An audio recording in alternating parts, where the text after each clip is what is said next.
vais demander à Madame Destin de faire appel des présents, de vérifier si nous avons le quorum. Oui, merci, Monsieur le maire. Bonsoir à tous. David Zobda. Présent. Alex Bridgeton. Claire Tunorfé. Georges-Louis Lebon. Judith Laborieux. Omer Murté. Christina Joseph Monrose. Louis Cadignan. Virginie Mian. Louis-Félix Filet. Yannick Etchemnot a donné procuration à Madame Léry Gab. Henri Basson. Luc Ledoux. Rodolphe Bocali. Marie-Ange Bison. Monique Kraspag. Eugénie Zobda. Micheline Carollet. Fred Sambo. Miguel Marilus. David Doulin. Max Burdi a donné procuration à Monsieur Sambo. Jean-Pierre Jean-Louis. Il arrive. Claudie Vétro. Elle est là. Mylène Charlotte Abricot. Claudia Lérigab. José Crampel. Sandrine Elisabeth Gabé. Lionel Victoire. Maëlle Bourgeois.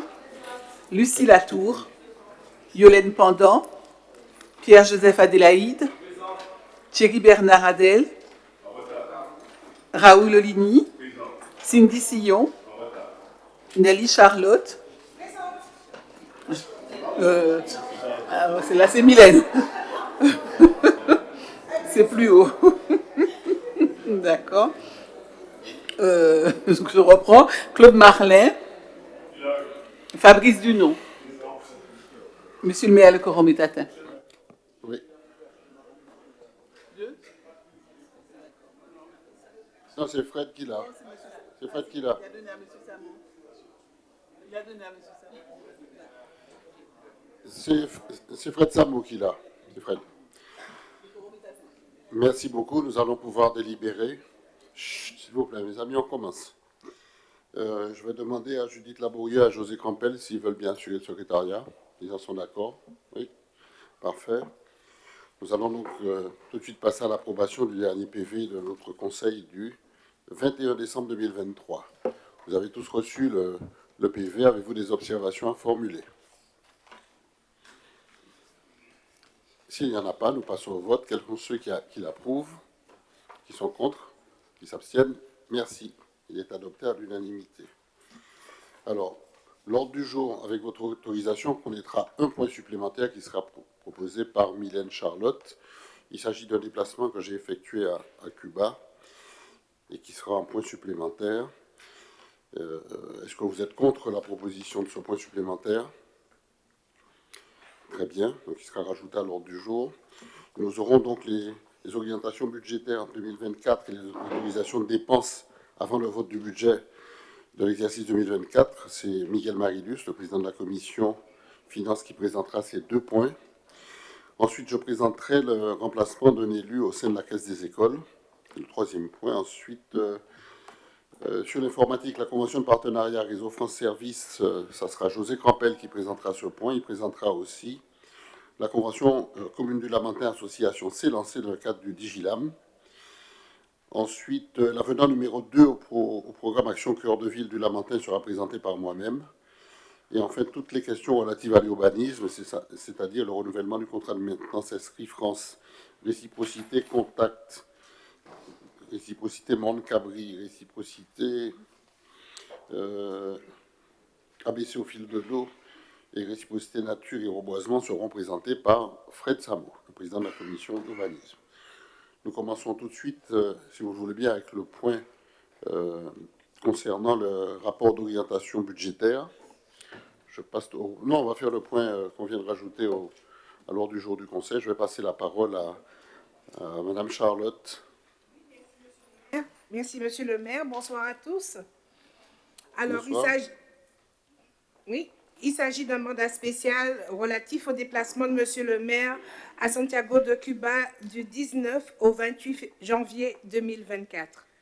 Alors, pour rappel, l'article R 21-23-13 du Code général des collectivités territoriales qui dispose que les frais de déplacement et de séjour des élus municipaux sont pris en charge par la commune, et l'article L 21-23-18 du Code général des collectivités territoriales que les fonctions de maire, d'adjoint, de conseiller municipal, de président et de membres de délégations spéciales donnent droit au remboursement des frais que nécessite l'exécution des mandats spéciaux. Ainsi, dans le cadre de l'accord-cadre de coopération convenu par les partenaires caribéens, la démarche de partenariat réciproque est un principe directeur acté. Cela se traduit concrètement par l'élaboration d'une feuille de route recensant les actions à mettre en œuvre sur les deux territoires. De ce fait, Monsieur le maire s'est donc rendu à Santiago de Cuba du 19 au 28 janvier 2024 afin d'échanger avec son homologue et les responsables thématiques sur les besoins humains, techniques et logistiques nécessaires à la bonne marche des opérations pour l'exercice 2024-25. Le programme de visite élaboré par les autorités cubaines a intégré, entre autres, des rencontres protocolaires, des séances de travail thématiques, des visites d'infrastructures et d'institutions. En guise d'exemple, ont été réalisées les activités suivantes: rencontre avec la défense civile, la visite du centre oriental des écosystèmes et de la biodiversité, les échanges avec le conservateur de la ville, la visite du centre de production de matériaux de construction et de logement, entrevue avec les centres d'éducation sportive de la municipalité, entre autres.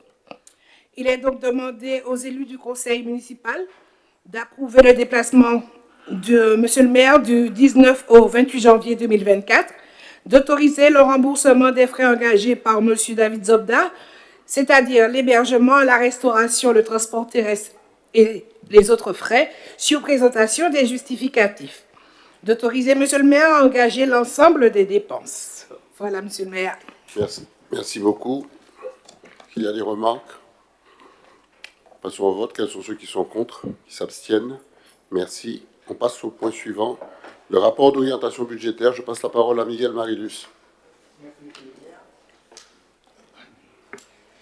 Alors, le rapport de... Rapproche le micro. Voilà. Le rapport Encore un peu. Voilà. Je disais merci, monsieur le maire, chers collègues. Alors, c'est un moment important donc, de la vie de la collectivité, notamment quand il s'agit des affaires budgétaires, financières, et même quand il s'agit aussi de présenter le compte administratif. Ce rapport d'orientation budgétaire, il est obligatoire et il a pour objet aussi donc, de permettre d'ouvrir la discussion et de permettre à tout un chacun de connaître la situation donc, financière donc, de la collectivité et de prendre aussi en compte des éléments exogènes qui permettent à la collectivité de fonctionner dans les meilleurs des cas. Aujourd'hui, donc, ce rapport d'orientation budgétaire donc, va se distinguer en sommaire, en 4 points, 4 points, le contexte général, l'état des lieux, la tendance budgétaire et les grandes orientations et objectifs proposés. Tout au long de ce rapport, nous allons pouvoir donc, découvrir donc, toutes les capacités donc, financières et de trésorerie de la ville, mais aussi donc, toute la partie investissement. Donc, déjà donc, sur le compte administratif provisoire qui vous sera présenté, mais aussi sur une perspective donc, à venir, c'est-à-dire 2024, et voire même plus.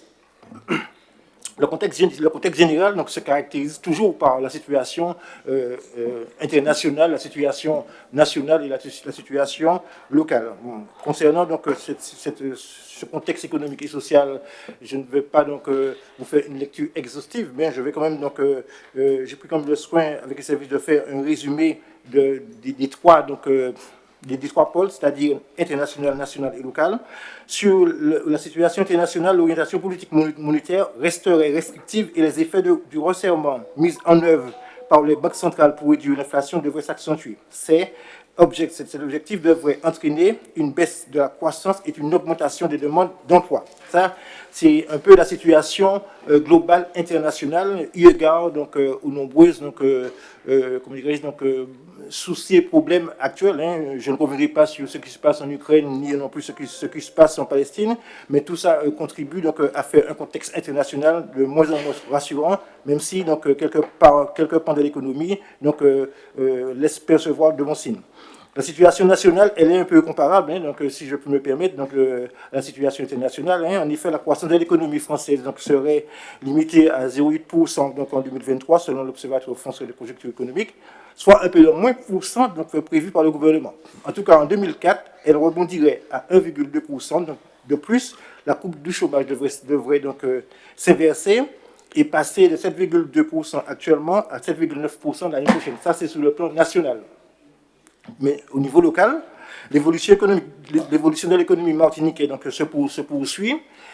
Toutefois, on observe que c'est vrai, donc il y a certaines entreprises comme le BTP qui restent un peu dans la souffrance, mais bon, avec l'engagement de la CTM, donc il est prévu donc d'apporter un certain nombre de solutions, de remèdes au BTP, puisque la CTM, donc je vais pour preuve aujourd'hui, a dévoilé un certain nombre de grands chantiers. Donc je pense que tout comme moi, vous avez entendu à la radio, à la télé, donc ces grands chantiers qui permettront donc au BTP de rebondir.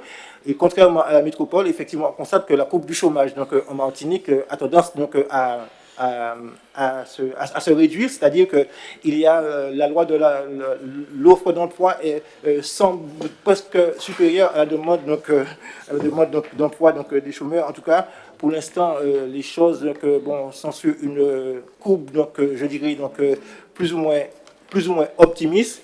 Et souhaitons que pour le BTP, que des lendemains meilleurs seront gravés, puisque j'ai parlé de la CTM, mais la ville de La Montagne aussi, donc par son programme d'investissement ambitieux, donc crée aussi du travail donc pour le BTP.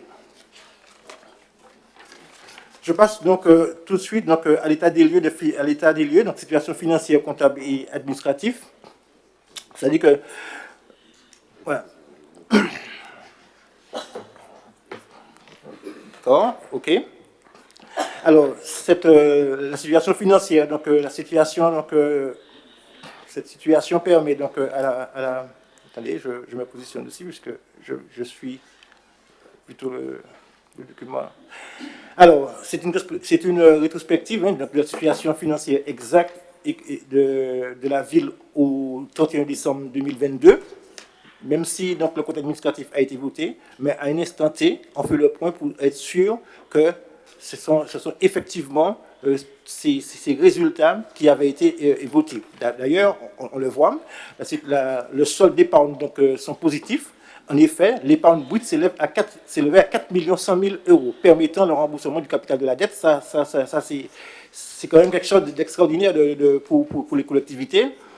L'épargne nette, donc différence entre l'épargne brute et le remboursement du capital de la dette qui s'élève donc à 2 millions, ce qui permet donc à la ville d'avoir une capacité d'investir, et la capacité de désendettement est de 3,8 ans. Grosso modo, 4 ans, ça veut dire qu'en 4 ans, la ville pourrait, donc, grâce à son épargne nette, la ville donc, est en mesure, au bout de 4 ans, de rembourser donc, toute sa dette. La ville investit 7,6 millions d'euros sans recours à l'emprunt sur la période 2020-2022. Et bien entendu, les diapos, donc 26 à 30, vous permettront d'avoir plus de clarté, plus de visibilité donc, sur effectivement l'analyse que je viens de vous faire. Parce que quand vous regardez ce qu'on avait prévu donc, sur la gauche, vous regardez donc, sur la gauche ce qui était prévu et le réalisé 2022, on se rend compte qu'une provision n'était pas si loin que ça. En tout cas, la marge, en tout cas l'épargne nette se voit de manière très claire. Et on avait prévu donc, à peu près, donc, on avait prévu donc, 4 millions, 3 millions 9, c'est quasiment, ce sont de très bonnes provisions qui avaient été faites. Merci au service donc, financier et comptable de la ville donc, pour des précisions donc, aussi limpides. Alors, je continue parce que les slides, ce sont les ratios aussi, les ratios de gestion qui sont encore positifs et tant mieux. On est à la page 28. On continue à la page 28, je continue, et j'arrive donc à la situation financière. C'est un tableau.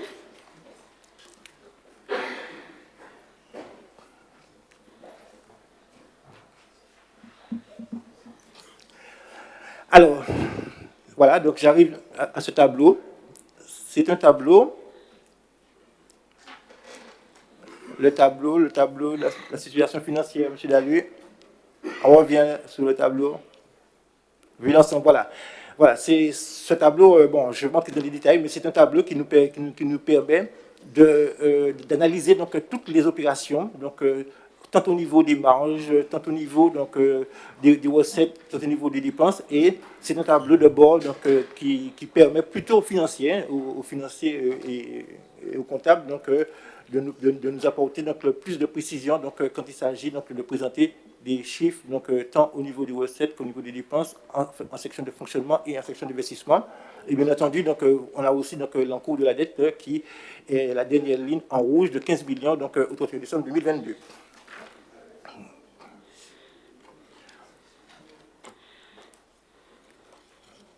Alors, je continue sur la capacité de désendettement et l'encours de la dette. Hein. Donc, bien entendu, comme je vous l'ai dit, hein, la capacité de désendettement de la ville, donc, bon, elle est donc intacte. Elle permet aussi de mettre en évidence donc, une adéquation entre l'encours de dette et l'épargne brute. On peut constater une nette diminution de l'encours de dette sur la période. L'absence de recours à l'emprunt a contribué à la réduction, bien entendu, de l'endettement du fait de l'extension naturelle donc, de la dette existante. Donc, l'encours de la dette est en baisse. La ville n'a pas emprunté sur la période 2020-2022. Donc, elle a atteint 15 millions en 2022, ce que vous avez vu sur le tableau précédent. Et la capacité de désendettement reste inférieure au seuil d'alerte, compte tenu du niveau de l'épargne brute et du désendettement réalisé par la commune sur la période donc, 2022. Donc, 4 années, comme je vous l'ai dit, 3 ans, 8 mois, grosso modo, donc 4 années. Et les slides, donc, ci-dessus, vous permettent d'avoir une compréhension tout à fait parfaite.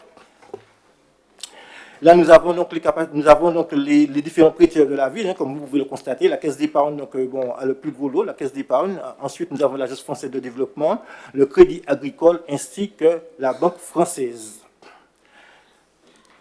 Vous pouvez constater qu'en matière d'emprunt, on ne prend pas tellement de risques, puisque bon, bien, c'est à raison de 94%, ce sont des taux sûrs, et 6% à peu près donc, en valeur euro. Donc là aussi, c'est pas très risqué. En tout cas, donc, nos emprunts sont sûrs et il n'y a pas de surprise donc, à l'arrivée. L'annuité de la dette, hein, bon, ben, c'est 2 410 758, ce qu'on a pu faire parce qu'on dégage suffisamment d'épargne brute. Hein. Ça nous permet donc, le remboursement de la dette sans aucun problème. Là, nous avons les slides qui permettent d'apprécier au mieux l'extension de la dette, hein, de l'encours et l'annuité. Donc, vous pouvez constater que eh bien, cette courbe, c'est une courbe donc, extrêmement positive. Et comme je vous l'ai dit, donc, s'il fallait prendre une décision politique, on pouvait donc en 4 ans annuler la dette de la ville. Là, nous avons les garanties HLM, donc aucun risque pour la ville. Ce sont des exercices que nous faisons tout au long de l'année. Hein, donc, quelle que soit la société d'HLM ou autre qui nous demande donc, de la garantie d'emprunt pour construire sur le territoire de la ville des logements, ce sont des garanties d'emprunt que nous faisons et qui ne nous causent aucune difficulté. Bien entendu, nous avons une ligne de trésorerie au niveau de la caisse d'épargne, 1 million donc 500 000 euros. Donc voilà, début et date d'échéance, donc 13 avril 2023. Là aussi, nous avons aussi l'orientation sur les emprunts. La ville a mobilisé donc, un emprunt de 4 500 000 euros donc, pour un préfinancement, et un préfinancement de 1 400 000 euros en 2023. En 2024, il est envisagé de mobiliser une enveloppe entre 5 et 10 millions pour les projets d'investissement. Donc voilà, chers collègues, et toutes ces opérations nous ont permis d'arriver à un compte administratif provisoire, un compte administratif que vous appréciez donc, sûrement par le résultat dégagé, un résultat donc, positif, avec la section de fonctionnement qui dégage un résultat positif de 554 741 euros et 17 centimes. Avec un excédent reporté, ce résultat est de 1 9 759 euros et 43 centimes. La section d'investissement dégage un besoin de financement, mais avec un excédent d'investissement reporté de 1 683 720 euros. Cela donne un résultat net d'investissement de 213 972 euros et 73 centimes. Et avec les recettes reportées, les dépenses non mandatées, des dépenses engagées non mandatées, eh bien, on arrive à un résultat de 1 million, un résultat excédentaire du code administratif de 1 553 076 euros et 29 centimes. Donc, chers collègues, voilà, donc, ce fut un exercice donc, 2023 tenus donc, de main de maître et qui nous permettent donc d'arriver donc à un résultat excédentaire. Et ce résultat excédentaire ne nous a pas empêché donc d'investir, hein, puisque comme vous l'avez déjà vu dans le volet, d'ailleurs dans le tableau, vous constatez le volet d'investissement, hein, donc, qui est extrêmement énorme, 18 millions, mais n'empêche que eh bien, donc, la vista, donc, la volonté, la détermination politique et avec tout l'appui de nos services financiers, eh bien, on parvient à dégager un résultat excédentaire. Le slide suivant, donc, c'est exactement donc, les éléments qui sont dans le tableau. Je ne vais pas vous refaire lecture, puisque c'est le détail. Je rappelle effectivement que l'épargne de la ville devrait être positive, donc bien entendu de 2 700 000, ce qui nous permettra donc de couvrir le remboursement du capital de la dette, mais aussi donc de commencer donc à autofinancer donc nos dépenses d'investissement. Je rappelle que la ville a mobilisé un emprunt de 4,5 millions en 2023. Il est également obtenu du FEDER 1,4 million dans le cadre du projet de modernisation de l'éclairage public. Les travaux en régie ont été réalisés donc, pour 686 000 euros, alors qu'on avait prévu 850 000 euros. Alors, les perspectives financières 2023-2026. Alors, dans le cadre de la préparation budgétaire et du débat d'orientation budgétaire, des perspectives financières ont été réalisées. Il est évident que dans le cadre, bien entendu, de ces perspectives financières, il nous est donc indispensable d'analyser la situation actuelle et les indicateurs de gestion de la ville, afin de mettre en évidence les éventuelles difficultés financières à venir, de dégager des orientations stratégiques en matière de planification budgétaire de 2024 à 2026 en adéquation avec le projet de territoire, et aussi de valider les grandes décisions budgétaires impactant la section de fonctionnement et d'investissement. Donc, un certain nombre d'hypothèses sont retenues. Donc, en dépenses de gestion, donc, par rapport à 2023 et projection 2024-2026, vous pouvez constater qu'il y a donc, bien entendu, des améliorations, des augmentations de dépenses, mais toujours maîtrisées. Quand il s'agit de la partie de recettes de gestion, là aussi, nous avons donc le compte administratif estimé 2023 et des projections sur 2024 jusqu'à 2026. Donc, bien sûr, avec beaucoup de prudence, mais avec quand même donc, une certaine maturité, donc, puisque c'est du travail fait avec beaucoup d'analyse et qui nous permettent d'arriver à ces prévisions donc, qui s'avèrent fort souvent donc, assez justes. Là, nous avons donc, les résultats de la section de fonctionnement donc, en diagramme, non pas un diagramme, mais bon, voilà. Alors, les dépenses, la progression des dépenses est plus rapide, bien entendu, que celle de recettes, avec 3,58% par an en moyenne, contre 2% par an en moyenne, provoque un phénomène d'effet ciseau. Cela a pour conséquence de dégrader, bien entendu, le niveau d'épargne, mais nous restons quand même assez vigilants là-dessus quant à nos différents projets. Là encore, ce sont des histogrammes qui nous permettent donc, de voir donc, toute la partie de fonctionnement, notamment donc, les charges à caractère général, les dépenses du personnel. Et là, donc, la progression des dépenses de gestion est principalement portée par la croissance des dépenses du personnel, ainsi que la progression des charges de gestion courantes en hausse plus 4% jusqu'en 2026. Je continue, je ne vais pas entrer sur les autres slides, donc je continue.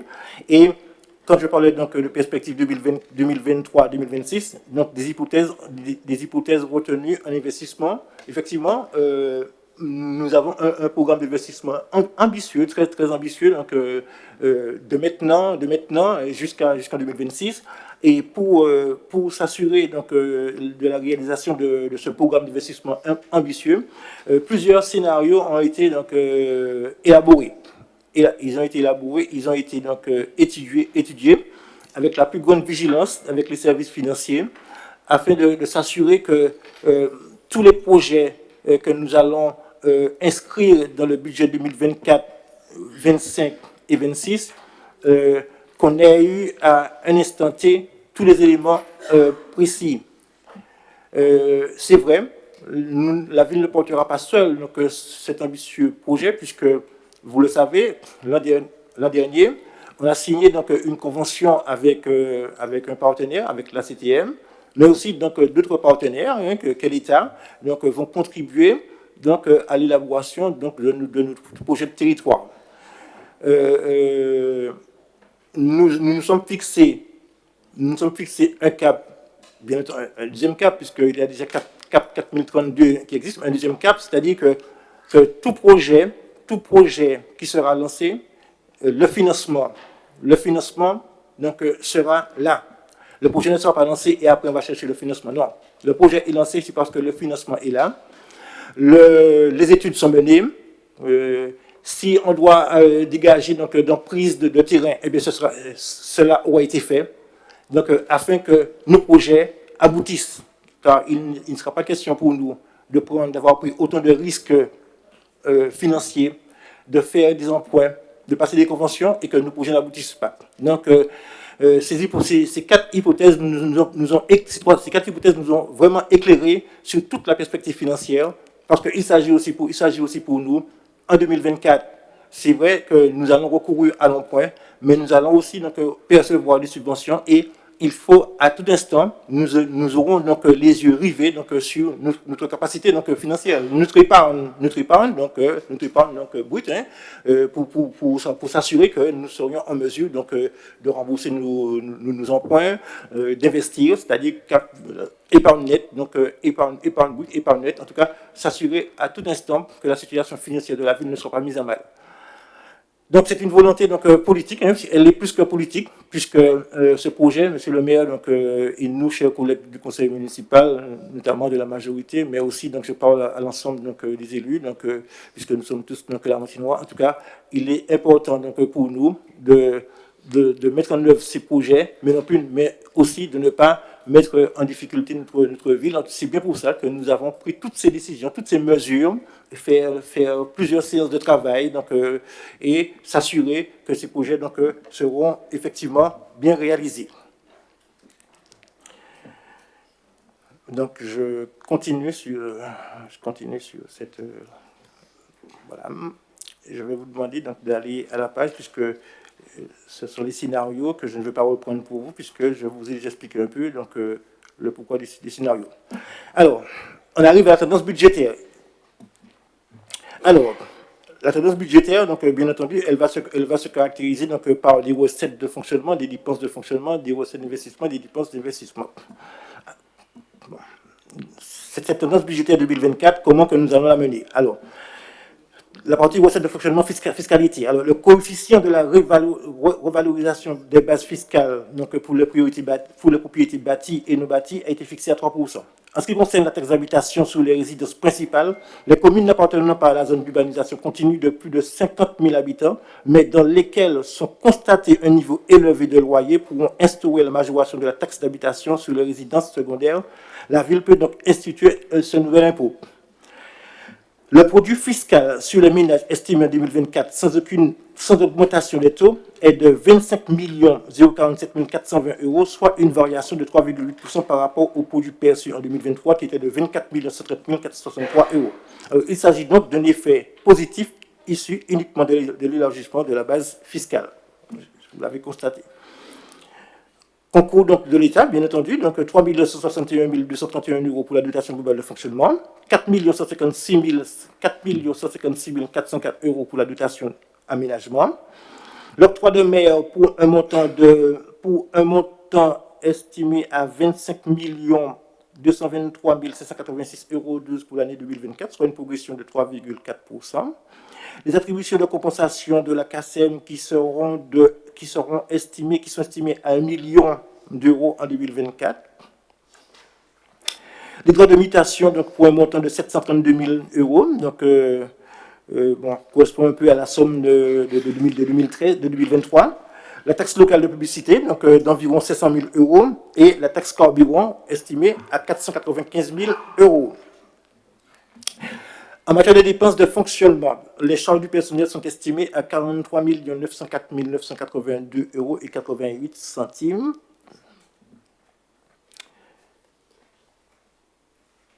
Voilà, donc, alors, il est important que je vous lise donc cette partie-là. Par les mesures gouvernementales, plus particulièrement l'augmentation dans un premier temps du point d'indice en juin 2022 puis en juillet 2023 de la reconduction du JIPA, mais également la revalorisation de la catégorie B. Les départs à la retraite ont été au nombre de 24 et la masse salariale concernée est de 804 218 euros et 47 centimes. Cependant, structurellement, du fait de la moyenne d'âge élevée pour 60% du personnel, le glissement donc vieillesse technicité donc génère par les progressions de carrière est important et pèse financièrement. La structure des effectifs nécessite de rester attentif à la problématique du vieillissement des agents dans les secteurs clés d'intervention, ceci au même titre que l'absentéisme donc observé en corollaire de l'âge moyen élevé, absentéisme lié à l'impact de la maladie et de l'usure professionnelle. Toujours dans les dépenses donc, de fonctionnement, les charges de toujours dans les dépenses de fonctionnement, les faits marquants de 2023, donc la ville a titularisé cette année 18 agents, nommés après la réussite au concours, reconduit donc le PEC pour une durée de 6 mois et prolongé les contrats de conseillers numériques pour 3 ans. Toujours dans les charges du personnel, donc on prévoit 9 départs à la retraite, donc pour un montant estimé donc à peu près 375 577 euros 42 centimes. Alors de ce fait, il conviendra de procéder à des recrutements appropriés aux besoins prioritaires pour le maintien donc de la capacité d'intervention de la ville, de financer la mesure d'intégration des faisants actions d'ATSEM sur le budget de la ville, prévoir les titularisations arrêtées sur le plan provisionnel arrêté en 2023, de prendre en compte les promotions internes et nominations suite à la réussite de concours et examens professionnels, d'intégrer le PEC et le point d'indice a augmenté de 5 points. Toujours donc, au niveau donc, du charge du personnel. Donc, par ailleurs, la poursuite des actions de formation au bénéfice des agents pour leur montée en compétences et la mobilisation des moyens supplémentaires pour les services informatiques dans le cadre principal de la numérisation reste des priorités. La prévention pour les meilleures conditions de travail est à maintenir pour diminuer donc, les risques professionnels. Là, nous avons donc une évolution, donc l'évolution des effectifs de 2018 à 2023. Donc là, nous avons des histogrammes qui nous permettent donc d'apprécier donc la qualité donc, des effectifs par tranche d'âge aussi. Là aussi, ce sont des symboles qui nous permettent donc, de voir la répartition homme-femme. Donc, je suppose que vert, il y a beaucoup plus de femmes que d'hommes. Bon, mais c'est ainsi, on n'y peut rien, hein, on fait avec. Hein. Le salaire moyen des sommes, on arrive là donc, à des histogrammes qui nous permettent de voir le salaire moyen, donc, enfin le salaire des agents, hein, donc, quelles que soient les catégories A, B, C et autres. Donc, ça nous permet de voir, donc, bien sûr, en vert pour les femmes et en vert pour les hommes et en bleu pour les femmes. Je ne fais pas de commentaires. Et là, nous avons le tableau, donc, de la gestion donc, administrative de la paye, donc, détaillé, qui nous permettent d'arriver aux 43 904 euros et 43 904 982 euros et 88 centimes. Donc, c'est le détail. Donc, voilà, chers collègues, on continue. Donc, les avantages en nature, vous constatez que, bon, logement de gardien d'école, 20 410 euros, donc véhicule, 8 107 euros, pour un total de 28 718 euros et 12 centimes. Les dépenses de fonctionnement, donc nous avons les charges de gestion courantes pour 22 672 902 euros et 21 centimes. Donc je ne vous ferai pas donc, le détail donc, de tout cela, mais comme vous avez constaté, hein, donc, dans les charges de gestion, nous avons aussi donc, toutes les subventions allouées donc, aux annexes, hein, et voilà. La participation de la ville donc, aussi donc, pour le SDIS, hein, qui est de 1 139 957 euros. Les charges de gestion générale estimées donc, en 2023 à 7 835 678 euros. Donc, alors, l'objectif reste aujourd'hui de la maîtrise des dépenses de fonctionnement des services et équipements publics. La réussite de cet objectif doit permettre à la ville de dégager une épargne brute annuelle de 4 500 000 euros. Cette épargne est nécessaire pour permettre à la collectivité le remboursement de la dette existante et nouvelle, le maintien de niveau d'épargne net positif. Les charges financières sont estimées en 2023 à 569 347 €. Les recettes d'investissement. Donc, elles se constituent donc, principalement du FCTVA, pour un montant donc, de 722 618 €, de la taxe d'aménagement pour 900 000 € et des amortissements pour 5 200 000 € en 2024. Donc les subventions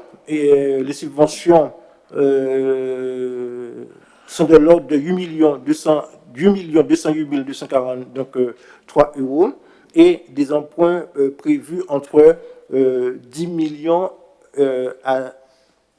prévus en 2024 de 10 à 30 millions qui sont prévus. En effet, il faut 8 millions d'emprunts pour 16 millions de dépenses. Les besoins estimés des services s'élèvent à plus de 20 millions. D'ailleurs, dans les slides suivants, vous allez vous rendre compte que effectivement, c'est beaucoup plus demandé par les services, c'est plus de 20 millions. Alors, toujours donc, cette nouvelle année budgétaire sera l'occasion de poursuivre la réalisation des projets prévus par le projet de territoire et continuer les travaux de proximité. En 2024, la priorité sera donnée à la modernisation du cimetière, la construction de l'école de Pelletier. D'ailleurs, la première pierre de cette école de Pelletier sera posée lundi 5 février. Je crois savoir que tous les élus donc, sont invités à y participer. La rénovation du stade de Georges Gratien, des écoles, le parc sportif de Petit Manoir et deux autres projets donc, tels que la place du Calbassier et sans oublier l'aménagement du site de l'ancien hôpital. Les propositions d'investissement faites par les différentes commissions sectorielles sont estimées à la somme de 34 millions, y compris l'aéroport de 2023 pour 4 019 000 €.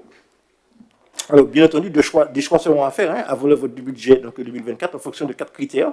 C'est-à-dire que la maturité technique du projet, l'optimisation du plan de financement, précédemment, je l'ai rappelé, pour tout projet, donc maturité technique du projet, l'optimisation du plan de financement, la libération du foncier et bien entendu donc, la sécurité de biens des personnes. Toutefois, il est important de noter que la capacité maximale à investir de la ville donc, est d'environ 9 millions par an. Alors, la majorité municipale a souhaité, donc la priorité politique toujours 2023-2026, la majorité municipale a souhaité mettre en place un projet de territoire afin de réaliser leur vision politique du territoire. Ce projet traduit une cohérence d'ensemble autour de 2 axes permettant d'aborder l'ensemble des politiques publiques autour d'une logique systémique et de réciprocité. Axe 1, bâtir un projet social fort permettant d'agir sur la cohésion. Axe 2, détenir et développer une vision stratégique de l'aménagement du territoire. Alors, cet axe se décline de la manière suivante.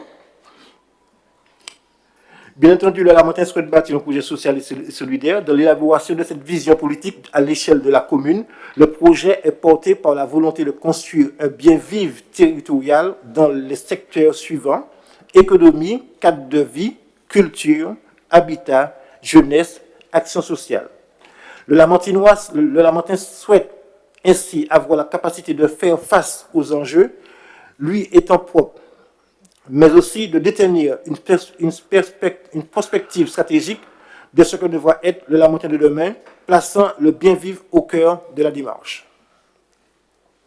Pour cela, nous avons donc bâti ce projet social sous plusieurs axes. 6 axes. Axe 1, renforcer l'ossature économique au service de l'insertion. Axe 2, instaurer une politique ambitieuse en matière d'accueil et d'habitat. Axe 3, accentuer les politiques en faveur de la jeunesse et des aînés. 4, placer la culture, le sport et le tissu associatif au cœur du projet lamantinois. Sous-axe 5, faire de la tranquillité publique un baromètre essentiel du bien-vivre. Et 6, tendre vers une commune solidaire luttant contre les inégalités. Voilà. Alors, détenir et déployer une vision stratégique ambitieuse de l'aménagement du Lamentin. Bâtir un projet social nécessite la construction d'un cadre de vie idéal pour tous. L'aménagement de la commune doit ainsi s'organiser autour d'une vision prospective stratégique portant en son cœur la valorisation des espaces urbains, la protection de son environnement ou encore la maîtrise de l'urbanisation. Le questionnement du bien vivre et du cadre de vie doit également prendre en compte les éléments thématiques ayant une incidence directe sur le cadre de vie et son organisation. Tous ces éléments composent ainsi une vision globale de l'aménagement du Lamentin, devant être un tout au service des habitants et valorisant un cadre de vie attractif, solidaire et durable. Alors, désormais, les projets proposés par les commissions sectorielles devront s'intégrer dans les choix stratégiques du projet de territoire. C'est ainsi que la commission des affaires scolaires nous a remis sa feuille de route. Bâtir un projet social fort, agissant sur la cohésion. Orientation stratégique, lier la question de la jeunesse aux problématiques plus globales du territoire, c'est-à-dire pérenniser l'installation des équipements numériques au sein des écoles, pérenniser les dispositifs de lutte contre le décrochage scolaire. Orientation 2, faire de la tranquillité publique un baromètre essentiel du bien vivre, mettre à jour la vidéosurveillance et installer la vidéosurveillance aux abords des écoles. Okay. Et les écoles retenues en 2024 sont donc alors la maternelle de Lompré, l'école PZQ et l'école de Place d'Armes. Déployer des dispositifs de prévention et d'écoute, entre parenthèses, prévention et sensibilisation au sein et aux abords des établissements scolaires. Stratégique 3, tendre vers une commune solidaire, luttant contre les inégalités et la précarité. L'objectif, sauvegarder et renforcer les services de proximité. Les équipements des écoles demeurent une priorité pour le respect de la réglementation et la réussite du projet éducatif. Axe 2, bâtir et déployer une vision stratégique de l'aménagement du territoire. Définir une identité territoriale pour le Lamentin et ce qui conduit à favoriser le déploiement de la fibre optique dans les zones grises en faveur des écoles qui sont assujetties au tout numérique. La commission de modernisation des systèmes d'information et des communications propose de son côté l'amélioration à l'accès et la qualité de l'information, de renforcer la sécurisation et la structuration de l'information publique, de faire de la dématérialisation un levier de modernisation, de déployer la stratégie d'inclusion numérique et d'évoluer vers une ville intelligente intégrée au progrès de territoire capable de mettre en œuvre des services qualitatifs, efficaces, communicants et durables destinés à améliorer le confort des citoyens. La commission de sport nous a aussi fait part de ses intentions de renforcer l'accompagnement financier de la ville auprès des associations sportives. Et la commission Fête Carnaval, Vie de quartier, nous demande de mettre en place une approche transversale basée sur la coordination et l'échange entre les acteurs impliqués dans les actions festives, de prévoir un budget adéquat pour accompagner les associations et mieux rétribuer les artistes.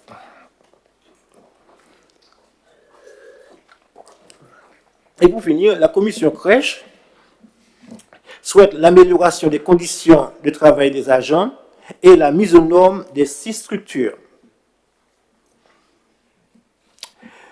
Voilà un peu les demandes des commissions sectorielles. Et maintenant, le conseil municipal est invité à débattre sur le point suivant. Les différents objectifs et orientations proposés par les différentes commissions sectorielles pour la réalisation du projet de territoire, les pistes permettant d'atteindre un objectif d'épargne brute de 4 700 000 € sur la période 2023-2025, la maîtrise des frais de personnel, l'évolution des subventions versées aux satellites municipaux et bien entendu le maintien des taux de fiscalité à leur niveau de 2023.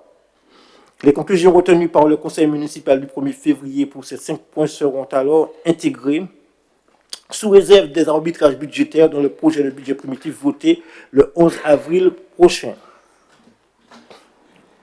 Donc voilà, monsieur le maire, chers collègues. Je ne sais pas si j'ai été long, mais je pense que, en tout cas, il fallait porter les précisions et il fallait être clair et précis, parce que non seulement vous, chers collègues, vous m'écoutez, mais aussi il y a la population lamantinoise qui est avide d'informations et qui souhaite vraiment donc, entendre et être en connaissance des projets donc, à venir pour leur ville. Voilà, monsieur le maire. Très bien, merci beaucoup, Miguel. Chers amis, vous avez entendu les éléments transmis par notre collègue et la commission, ainsi que le bureau municipal, puisque nous avons validé le rapport qui vous est présenté comme étant celui qui préside aux orientations budgétaires. Le débat est ouvert. Si vous souhaitez intervenir, je vous passe la parole sur votre demande.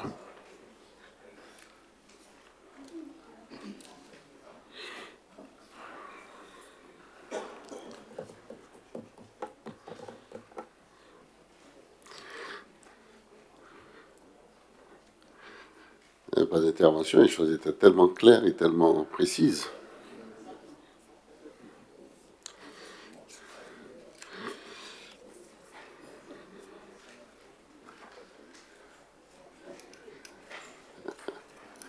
Bien. Oui, vas-y. Monsieur le maire, quand même, et même s'il n'y a rien à dire pour certains, moi j'aimerais quand même féliciter le travail qui a été fait, et puis notamment au niveau de la stratégie numérique de la ville, parce qu'on sait qu'on subit quand même la dématérialisation des politiques publiques, puisque l'État met en place une dématérialisation de tous les outils ou même des documents. Donc les personnes âgées, les jeunes, les moins jeunes doivent maîtriser l'outil informatique pour pouvoir contacter les services administratifs, y compris ceux de la ville. Et on se rend compte à la lecture de ce rapport d'orientation que la ville a quand même embauché des conseillers numériques qui sont là pour aider les personnes à mieux maîtriser l'outil informatique. Et je rappelle quand même que la ville a la même sur le portable, qui nous permet d'être informés de ce qui se passe au niveau de la ville du Lamentin. Et donc, je trouve qu'il faut quand même le souligner. Et concernant l'année 2024, on voit bien qu'il y a des choses qui sont mises en avant, notamment au niveau de... Alors, j'ai pris des notes, parce que il y avait plein de choses. Il y a le renouvellement des jeunes qui ont été embauchés en parcours emploi compétences, en PEC. C'est un effort que fait la ville, parce que ce dispositif d'État, ce ne sont pas toutes les structures qui renouvellent. Et il faut féliciter la ville du Lamentin de permettre aux jeunes de profiter encore 6 mois de ce dispositif. Et puis, je voudrais aussi parler de l'investissement, parce que les lignes budgétaires en termes d'investissement sont assez élevées, mais on voit quand même que c'est un investissement qui est réfléchi, parce qu'on voit un retour sur investissement, même en termes financiers, puisqu'on s'attend à ce que le FCTVA, donc on sait que lorsqu'on investit, l'État nous rembourse la TVA sur l'investissement qu'on a payé. Donc on voit qu'on va recevoir cette somme d'ici 2 ans. Donc c'est un apport financier pour la ville. Donc l'investissement, c'est un levier pour nous. Et puis je vois aussi, toujours au niveau de l'investissement, on est obligé de calculer ce qu'on appelle des dotations aux amortissements, qui permettent en fait de mesurer l'usure de l'investissement du bien au niveau de la comptabilité. Certes, c'est une écriture comptable, mais qui permet de mettre en réserve une certaine, en fait, une recette, et ça nous sert en fait de capacité d'autofinancement. Ça veut dire que le banquier, quand il veut vous accorder un prêt, il va regarder si vous avez la capacité d'autofinancement. Et là, la dotation aux amortissements permet, en fait, vient à abonder cette capacité d'autofinancement. Donc, on voit l'investissement qui est assez élevé. Non seulement il permet de répondre aux besoins de la population en termes de politique publique, notamment au niveau du bourg. Mais en même temps, il y a une certaine sécurité financière qui est assurée, donc c'est absolument réfléchi. Et puis, au niveau du personnel, même si on voit que les charges augmentent, on se rend compte là aussi qu'il y a eu des titularisations, l'embauche de conseillers numériques qui est financée par l'État d'ailleurs, hein, puisque la ville reçoit une subvention pour ses conseillers numériques. Et puis on voit aussi qu'on permet au personnel de monter en compétences, puisqu'il y a des personnes qui ont réussi au concours et qui, par ce biais-là, voient leur situation professionnelle s'améliorer. Donc, en revanche, il y a un élément qui me semble important. On a parlé quand même d'une moyenne d'âge de l'équipe qui est assez élevée. Et on parle d'usure professionnelle.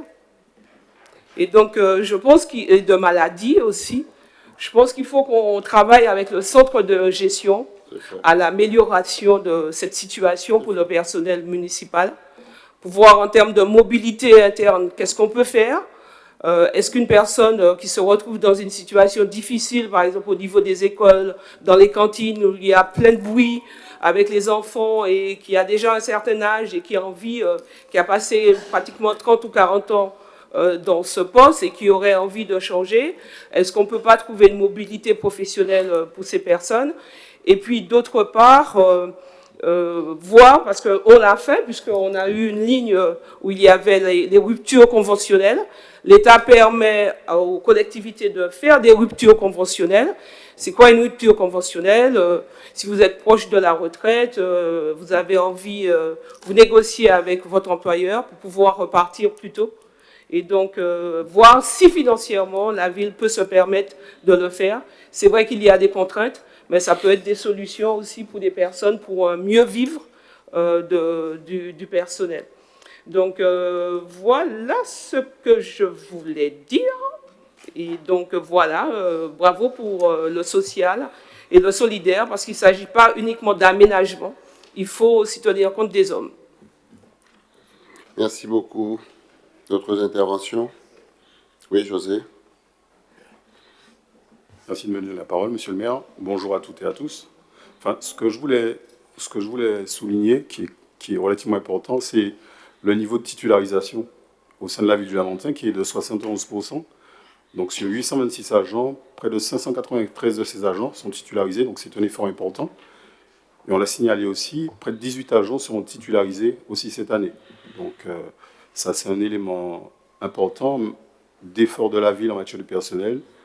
Et la collègue l'a précisé aussi, d'évolution de compétences aussi des agents. C'est quelque chose de très important pour le bien-être et pour l'évolution des agents. Le deuxième élément, c'est la croissance, l'augmentation des recettes de fiscalité sans augmentation d'impôts. Donc il est important aussi de souligner cet élément-là, que nos revenus augmentent, les recettes au niveau de l'impôt augmentent, simplement avec en élargissant l'assiette. Ouais, en élargissant l'assiette. Ça, c'était le deuxième élément. Le troisième élément, ça va être le niveau d'investissement qui va être réalisé, parce qu'on l'a souligné aussi précédemment.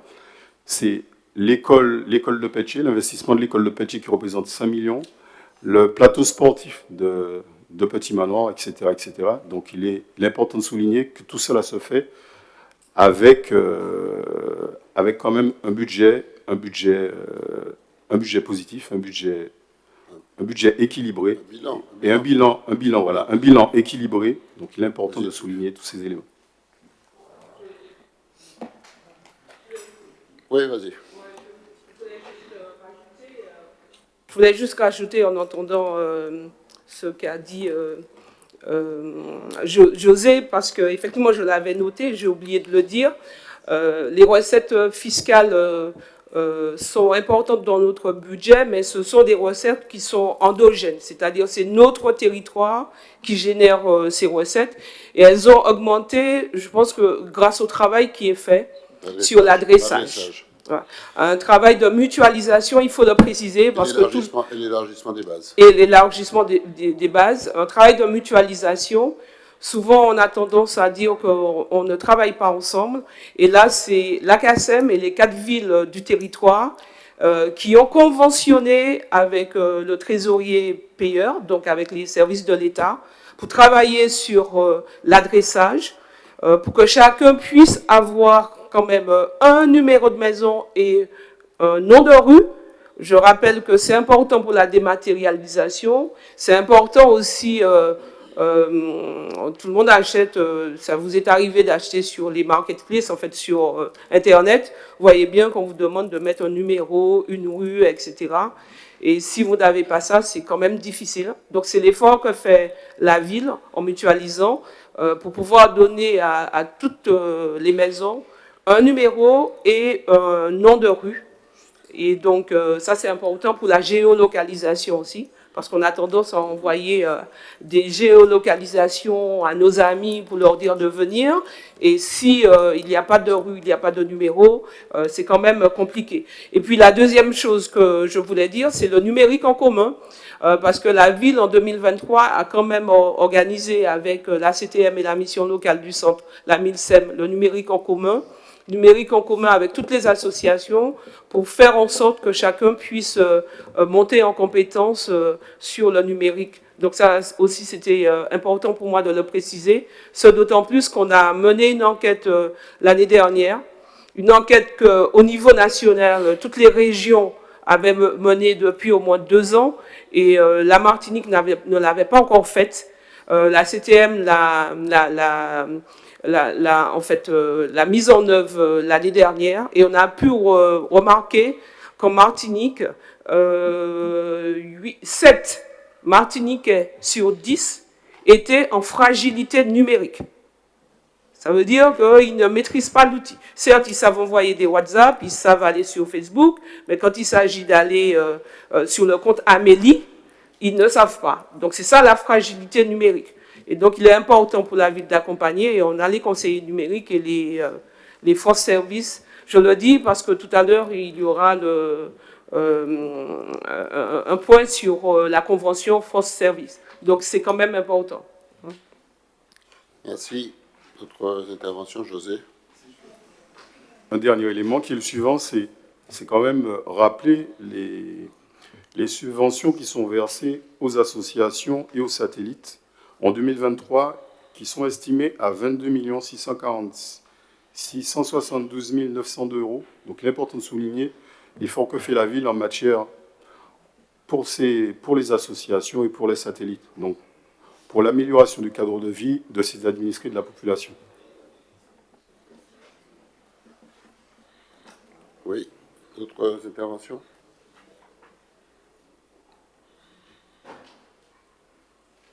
Ça va? Oui. Donc, bonjour tous. Donc, nous sommes à la consultation, je pourrais dire, au niveau du DOB. Et je ne voudrais pas avoir le sentiment de ce que je vais appeler le syndrome de la Belgique, qui pendant 2 ans a fonctionné sans gouvernement, c'est-à-dire sans cap politique, où il y avait une bonne gestion administrative qui a fait que pendant 2 ans, ce pays a fonctionné. Il y a un point sur lequel je voudrais mettre l'accent. Depuis 2020, nous avons encore et encore les mêmes projets qui nous sont présentés. L'école de Pelletier, par exemple, l'aménagement de Calbassier. Donc, on pourrait avoir le sentiment qu'il y a une présentation, j'ai envie de dire, gonflée aux hormones, qui pourrait faire plaisir à ceux qui ont envie de voir les choses comme ça. Mais de notre côté, beaucoup d'annonces, dont très peu sont suivies des faits.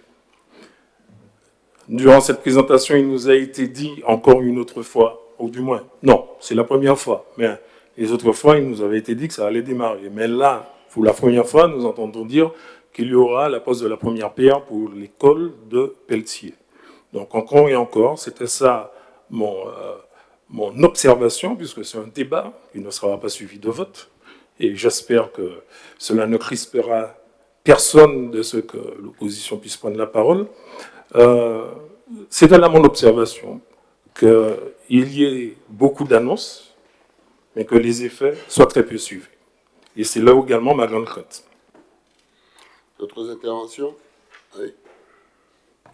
Le rapport d'orientation budgétaire, celle qui nous a été présenté, a 3 étapes, 3 parties. La première qui est celle du contexte, on l'a vu, national, international et local. Et je retiens une phrase qui est dite dans le local. Il est du président de la CTM qui dit que 2024 sera un défi. Je crois que c'est significatif pour ceux qui sont sillonnés dans le domaine de la gestion publique. Maintenant, au-delà des chiffres et de ce qui nous a été posé, je me pose, parce que la dernière partie, c'est là, il y a été fait l'état des lieux, c'est-à-dire une rétrospective de l'année 2023, puis là, on est tombé dans la dernière partie, qui est la partie la plus politique, celle des orientations, avec l'énumération d'un certain nombre d'actions à mener. Mais au-delà des chiffres, je voudrais, puisque j'ai entendu le rapporteur dire que nous ne démarrons aucun projet si on n'a pas ficelé les financements. J'ai déjà aussi entendu que pour tous les projets, les financements sont déjà là. Je voudrais juste poser une question qui est d'ordre technique. Quel est pour 2024 le montant des investissements dans ce programme qu'on nous a présenté? Quel est le montant global et puis quelle est la part communale?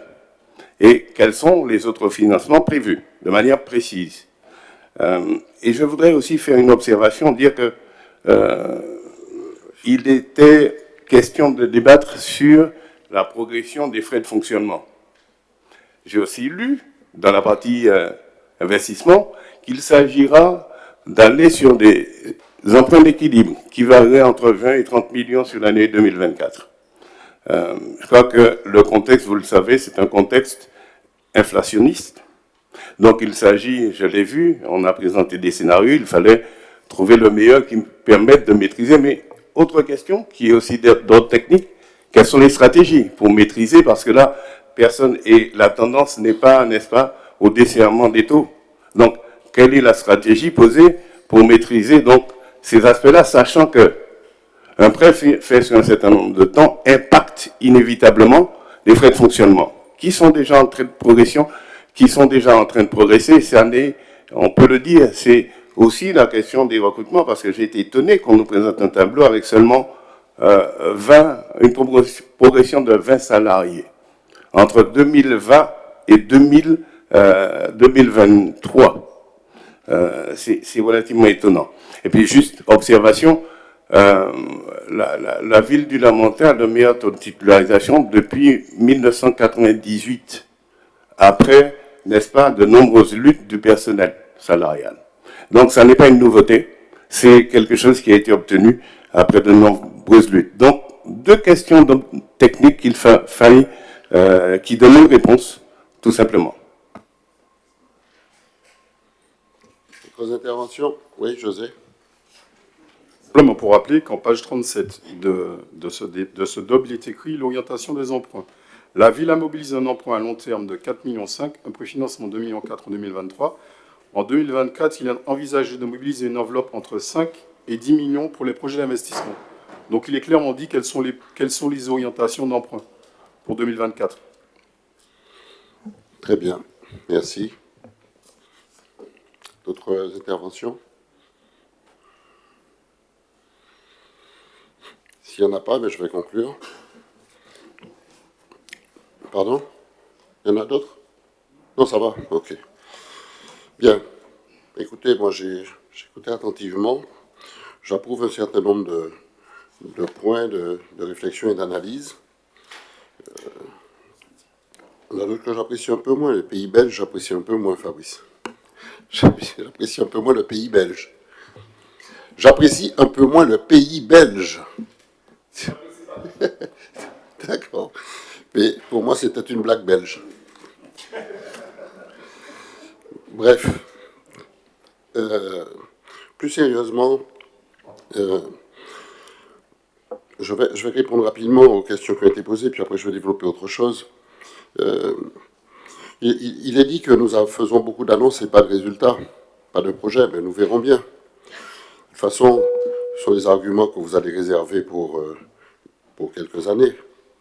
Mais en tout état de cause, notre objectif, nous, c'est de construire. C'est d'investir et de réaliser. Et nous le ferons. Nous le faisons déjà. Et nous le faisons déjà. Notre question portait sur le niveau d'emprunt. Le niveau d'emprunt, on l'a dit, il sera situé entre 5 et 10 millions d'euros. Nous sommes en débat d'orientation budgétaire, nous ne sommes pas en train de débattre du budget. Quand arrivera la question du budget, il y aura un emprunt précis qui sera annoncé avec un certain nombre de projets précis.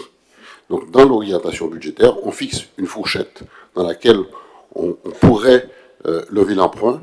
Et cette fourchette, on l'a dit, est fixée entre 5 et 10 millions d'euros. Notre capacité, on l'a aussi dit, est de 9 millions d'euros. Donc, il est très clair que nous n'irons absolument pas au-delà de ça, puisque je rappelle que nous avons présenté 3 scénarios. Un scénario très optimiste où tout le plan d'investissement est prévu et qui nous conduirait à une situation financière dégradée, vous le voyez bien, si vous avez bien compris les scénarios qui ont été proposés. Un scénario numéro 3 qui est extrêmement prudent, qui limite un peu l'investissement et qui garantit les grands ratios financiers. Et puis le scénario numéro 2, qui est un scénario qui est entre les deux, qui nous permet d'investir en fonction du plan d'investissement que nous avons, qui va probablement un peu dégrader la situation financière que nous connaissons aujourd'hui, mais qui va nous conduire à peut-être être très vigilants pour maîtriser cette situation.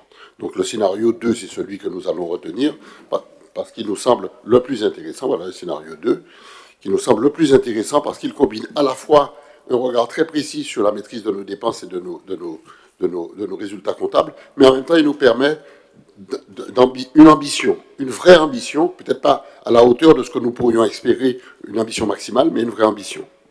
Donc c'est le scénario 2 que nous allons retenir, et le montant sera évidemment précisé lors du vote du budget, parce qu'évidemment, il s'agira pour nous de réaliser. Et je veux saluer en particulier tout le travail qui a été réalisé pour que nous puissions maîtriser nos finances. C'est un effort que nous faisons chaque année. Et je veux remercier tous ceux et toutes celles qui y contribuent, notamment le service financier qui travaille d'arrache-pied, surtout en prospective. Et je veux aussi saluer les efforts des élus qui savent rester raisonnables parce qu'ils ont les tableaux de bord, ils sont conscients des efforts que nous devons faire. Je veux aussi saluer le travail que nous ferons pour les satellites. Nous sommes en train de les accompagner en termes de restructuration, en termes de meilleur développement et d'accompagnement financier. Nous avons prévu une augmentation des dotations pour les satellites pour leur permettre d'être un peu plus à l'aise et plus efficaces dans le travail qu'ils font. Et je veux aussi saluer toutes les réformes sociales que nous faisons. La stratégie sociale est importante. On a parlé tout à l'heure des recrutements, on a parlé tout à l'heure des personnes âgées. Nous sommes en train de suivre tout ça par la GPEC, la gestion des carrières des agents. Évidemment, il y a des situations qui sont difficiles. Les situations que Claudie a soulignées tout à l'heure concernant les écoles, le personnel qui travaille dans les écoles depuis fort longtemps, c'est vrai que c'est un personnel qui est fatigué, qui est usé, parce que le travail est difficile dans les écoles. Et évidemment, il nous faut trouver des voies de reclassement. Ce n'est jamais très facile, parce qu'on ne peut pas reclasser tout le monde, et il y a des situations qui génèrent véritablement des pathologies compliquées. Mais je dois dire que nous faisons l'effort malgré tout, même si c'est quelque chose qui existe sous la montagne depuis longtemps, mais de faire un vrai plan de titularisation partagé avec les représentants syndicaux, et tout le monde est d'accord dessus. Nous avons un accord sur 5 ans sur un plan de titularisation, et cette année, nous allons titulariser beaucoup plus que prévu, parce que nous passons à 18 cette année en titularisation. Donc cet effort, nous le faisons. Je veux rappeler aussi que nous avons suivi toutes les augmentations des points d'indice.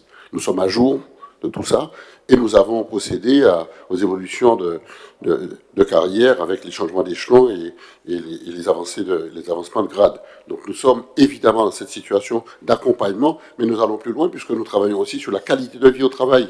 Nous avons toute une série de mesures avec le personnel pour garantir la qualité de vie au travail et le bien-être au travail. Ce sont des choses qu'il faut dire et reconnaître. Enfin, je veux aussi dire que nous travaillons sur la restructuration sociale. L'un des volets, l'un des axes sur lesquels nous travaillons, c'est le social. Et là aussi, nous avons restructuré tout le service et nous avons d'excellents résultats aujourd'hui sur le plan social, malgré une situation qui se détériore. Nous le savons bien, la Martinique est en train de s'appauvrir. C'est vrai qu'il y a un tiers des gens en dessous du seuil de pauvreté, et la pression, nous la retrouvons ici, parce que les gens viennent au CCAS, ils viennent sur l'action sociale, et il faut évidemment que la politique de la ville soit en face de ces besoins-là et accompagne notre population pour essayer d'aider et de soutenir ces populations fragilisées. Donc nous le faisons sur le logement, nous le faisons sur l'aide sociale, nous le faisons sur des paramètres d'intégration sociale, nous le faisons sur la PAL, nous le faisons sur les publics en difficulté. Vraiment, nous sommes au taquet sur ça. Et je ne parle même pas des personnes âgées, où là, nous avons aussi là, une vraie stratégie. Mais néanmoins, sur le budget, quand on fait un budget pour quoi faire? On fait un budget d'abord pour assurer les principes de fonctionnement de la ville. La ville doit fonctionner, donc elle fonctionne avec son budget. Elle fonctionne pour payer les salaires de ses salariés, elle fonctionne pour assurer son fonctionnement. Mais elle fonctionne aussi pour assurer un certain nombre de travaux qui sont liés évidemment au fonctionnement, mais à l'investissement. Et c'est ça l'important. Alors, ce sont peut-être des éléments qui ne sont pas importants pour vous, mais ce sont des choses qu'il faut rappeler quand même. Sur le fonctionnement, nous avons commencé un travail sur les routes du Lamentin qui porte ses fruits. Nous allons continuer. Nous mettrons les moyens très rapidement pour que la dotation budgétaire soit en place beaucoup plus tôt que l'année passée, ce qui nous a pénalisé, c'est vrai, parce que la dotation est arrivée et les marchés ont été passés très tard, ils ont été infructueux, on les a relancés. Mais cette année, nous commencerons beaucoup plus tôt la réparation et l'entretien des routes communales, et nous allons donc continuer tout l'effort que nous avons déjà produit ces derniers temps. Nous allons évidemment travailler sur les réparations bâtimentaires, et puis nous mettrons en place le projet de territoire comme nous l'avons prévu. Et puis sur l'investissement. Sur l'investissement, je rappelle que nous avons terminé le pôle enfance, nous allons l'inaugurer très prochainement. Ce n'est pas par hasard, il ne s'est pas fait tout seul, même si nous n'avons rien fait, mais le pôle enfance ne s'est pas fait tout seul. On l'a terminé, on le fera. Nous allons commencer le pôle sécurité cette année. Nous commençons le pôle sécurité. Pourquoi on ne l'a pas commencé auparavant? Parce que nous sommes sur l'amiante. Et sur l'amiante, il faut trouver les entreprises, il faut faire l'expertise amiante, il faut faire des travaux de désamiantage avant de lancer les travaux. C'est pour ça que nous avons été retardés sur le pôle sécurité. Le pôle sécurité sera sur l'ancien bâtiment des urgences, à l'ancien hôpital. Ce sont des choses qui vont avancer. L'école de Pelletier, je n'en parle même pas, les terrassements ont commencé, ceux qui sont allés sur place ont déjà vu. Nous posons la première pierre, le chantier a démarré. Le plan lumière, ce n'est pas une chimère. Seuls ceux qui ne veulent pas voir la lumière ne verront jamais la lumière. Mais ça a commencé. Ça a commencé. Nous aurons combien de millions? 5 ou 6 millions à financer cette année pour la suite de ce plan lumière. Mais ce sont des réalités. Mais on ne peut pas faire voir à celui qui ne veut pas voir. Hein. Le stade Georges Gracian, lui aussi, il a commencé. Lui aussi, il est en réparation, n'est-ce pas, Rodolphe? On a posé les mains pour reprendre toutes les couronnes et tout l'éclairage du stade. Les travaux sont là, sont en cours. Et nous allons même rajouter un élément supplémentaire, c'est la piste d'athlétisme, sur laquelle il nous faut travailler sur le plan de financement et le début de la piste d'athlétisme. Mais les vestiaires, la toiture est déjà faite, nous passons sur l'éclairage. Ce sont des choses qui sont là. Mais il faut avoir le courage et l'honnêteté de le dire. Oui, les terrains annexes, n'en parlons même pas, les pare-ballons, etc. La réhabilitation du cimetière, là aussi, ça commence là. Oui, Claire n'est pas là, mais ce sont des choses qui commencent là et qu'il faut assurer en financement. C'est de l'investissement, tout ça. Je parle aussi de choses qui nous sont arrivées tout récemment. Le pont de Sarro, qui a plus de 80 ans, qui s'est écroulé, il faut le faire là tout de suite. Il faut le faire tout de suite. Hein. D'ailleurs, vous verrez dans le point suivant, il y a une avance qui est déjà prévue pour nous permettre d'enclencher les travaux. Avancez là, mais ça sera beaucoup plus que ça. Mais il faudra faire le pont tout de suite. C'est l'engagement qu'on a pris avec la population. D'abord une situation transitoire qu'il faut régler, puis ensuite construire le pont définitif. La sacristie a brûlé, on va laisser la sacristie comme ça? Non, nous avons déjà prévu le financement pour la sacristie, et ça va se faire aussi. Et ça va se faire aussi. Donc je veux bien entendre beaucoup de choses, mais ce sont des choses que nous faisons. Et puis, nous sommes en consultation sur la couverture du plateau sportif de Petit Manoir et sur la réhabilitation du Palais des Sports. Voilà les éléments tangibles, voilà les éléments factuels. Voilà les travaux que nous allons faire et qui justifient le niveau d'investissement. Je rappelle que nous avons, si vous avez bien lu le compte administratif provisoire qui vous a été présenté, un besoin de financement d'1 million et quelques. Et en dépenses, nous sommes à 18 millions. C'est bien qu'il y a une traduction concrète. Et vous le verrez sur le compte administratif. Il y a bien une traduction concrète sur 18 millions de travaux. Donc on ne me dit pas qu'on n'a rien vu. Voilà la réalité. Alors nous faisons ce budget, nous sommes extrêmement offensifs, parce que comme tu l'as dit précédemment, je ne sais pas qui l'a dit d'ailleurs, que cette année sera décisive. Oui, elle sera décisive, parce que c'est l'année où nous démarrons des chantiers. Et nous allons les terminer. Et nous allons les terminer. Voilà la situation. Donc le budget est offensif, il est ambitieux. Il va probablement dégrader quelque peu nos finances publiques, mais nous ne sommes pas là pour faire uniquement de la gestion, contrairement à ce que j'ai entendu. Nous sommes là aussi pour investir et pour impacter. Et ensuite, à l'arrivée, on va compter. On va compter à l'arrivée. Mais je ne suis pas sûr que tout le monde sera content à l'arrivée. Et moi, je serai satisfait du travail que nous allons réaliser. Parce que nous allons le faire. Voilà ce que je voulais vous dire en conclusion. Et nous allons donc procéder à un certain nombre de votes, même si on ne vote pas le compte administratif, mais on va voter un certain nombre d'engagements, puisqu'il faut le faire. D'abord, il faut voter que le débat a bien eu lieu. Sur ce plan-là, quels sont ceux qui pensent que le débat n'a pas eu lieu? Quels sont ceux qui s'abstiennent en disant que le débat peut être? Oui. Oh, oui. L'explication qui vient de nous être donnée conforte ma position. L'exemple de l'école de Pelletier. Non, on ne refait pas le débat. Hein. Non, je refais pas le débat, je donne juste un point, où j'appelle un changement de méthode. L'exemple de Pelletier et le pont de Sarro. Quid de l'entretien du patrimoine de la ville? Parce que ce n'est pas un pont qui s'est dégradé en un jour, ce n'est pas une école qui a été prévue en réalisation ni depuis 2020, ni maintenant. Donc, en aucune manière, depuis 2020, nous nous sommes opposés à aucun budget voté par la ville dans cette assemblée.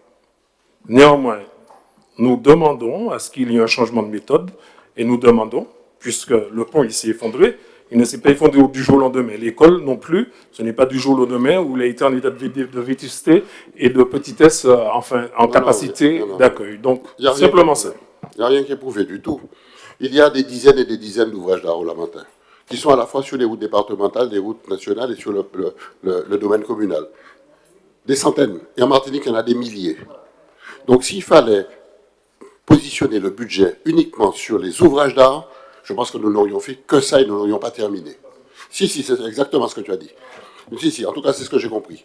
Ce que je peux te dire, c'est que nous surveillons les ouvrages. Nous surveillons les ouvrages. Oui, nous surveillons les ouvrages. Contrairement à ce que tu dis, nous surveillons les ouvrages. Sur Basse-Gondo, par exemple, les 3 ponts ont été inspectés, tout récemment. Il n'y a pas très longtemps. Avant que ça roule. Les 3 ponts qui mènent à Basse-Gondo ont été inspectés. Tu vois, donc on est dans cette vision prospective, on essaie de le faire, mais on ne peut pas tout contrôler. C'est impossible. On ne peut pas tout contrôler et on ne peut pas tout réparer en une fois. Ce n'est pas possible. Donc il faut bien comprendre ça. L'école de Pelletier, oui, ça fait longtemps qu'on parle de l'école de Pelletier. Elle est très âgée, elle présente un risque sismique. Oui, c'est vrai. Eh bien, nous le faisons. Peut-être qu'on a pris trop de temps pour toi, mais nous le faisons. Et nous le faisons. Oui, les enfants aussi, mais nous le faisons. Mais nous le faisons. Alors ne pas le faire, on aurait été condamné. Le faisant, on nous dit qu'on le fait trop tard. Je veux bien, mais nous le faisons. Nous le faisons. On a fini le débat. Hein. Vas-y. Comme le collègue est revenu sur l'école de Pelletier, je voudrais quand même porter une information qu'ils n'ont pas, puisque le représentant de l'opposition commission de travaux ne siège plus. Il faut dire que nous avons eu de très grandes difficultés à attribuer les lots concernant ce chantier. À chaque fois, il a fallu recommencer, relancer. Et ça nous a mis beaucoup en retard. C'est juste ce point que je voulais ajouter. OK. Très bien. Donc, on a acté donc, que le débat a eu lieu. Quels sont ceux qui approuvent que le débat a eu lieu? Je pense que la totalité de ceux qui sont là. Ensuite, je vais demander de voter les différents scénarios. Alors, l'objectif, on a présenté 3 scénarios. 3 scénarios. Je propose que l'on suive le 2. Quels sont ceux qui sont contre? Qui s'abstiennent? Merci, collègues. Je demande que l'on dégage des pistes qui nous permettent d'atteindre un objectif d'épargne brute qui se situerait autour des 4,5 millions sur la période 2023-2025. Pourquoi? Parce que ça nous permet à la fois de partir sur l'investissement et en même temps de payer l'annuité de la dette. Quels sont ceux qui sont contre? Quels sont ceux qui s'abstiennent? Merci. Je propose aussi que l'on maîtrise les frais de personnel dans les limites de ce que j'ai indiqué concernant les évolutions de la GPEC et des salaires. Quels sont ceux qui sont contre? Qui s'abstiennent?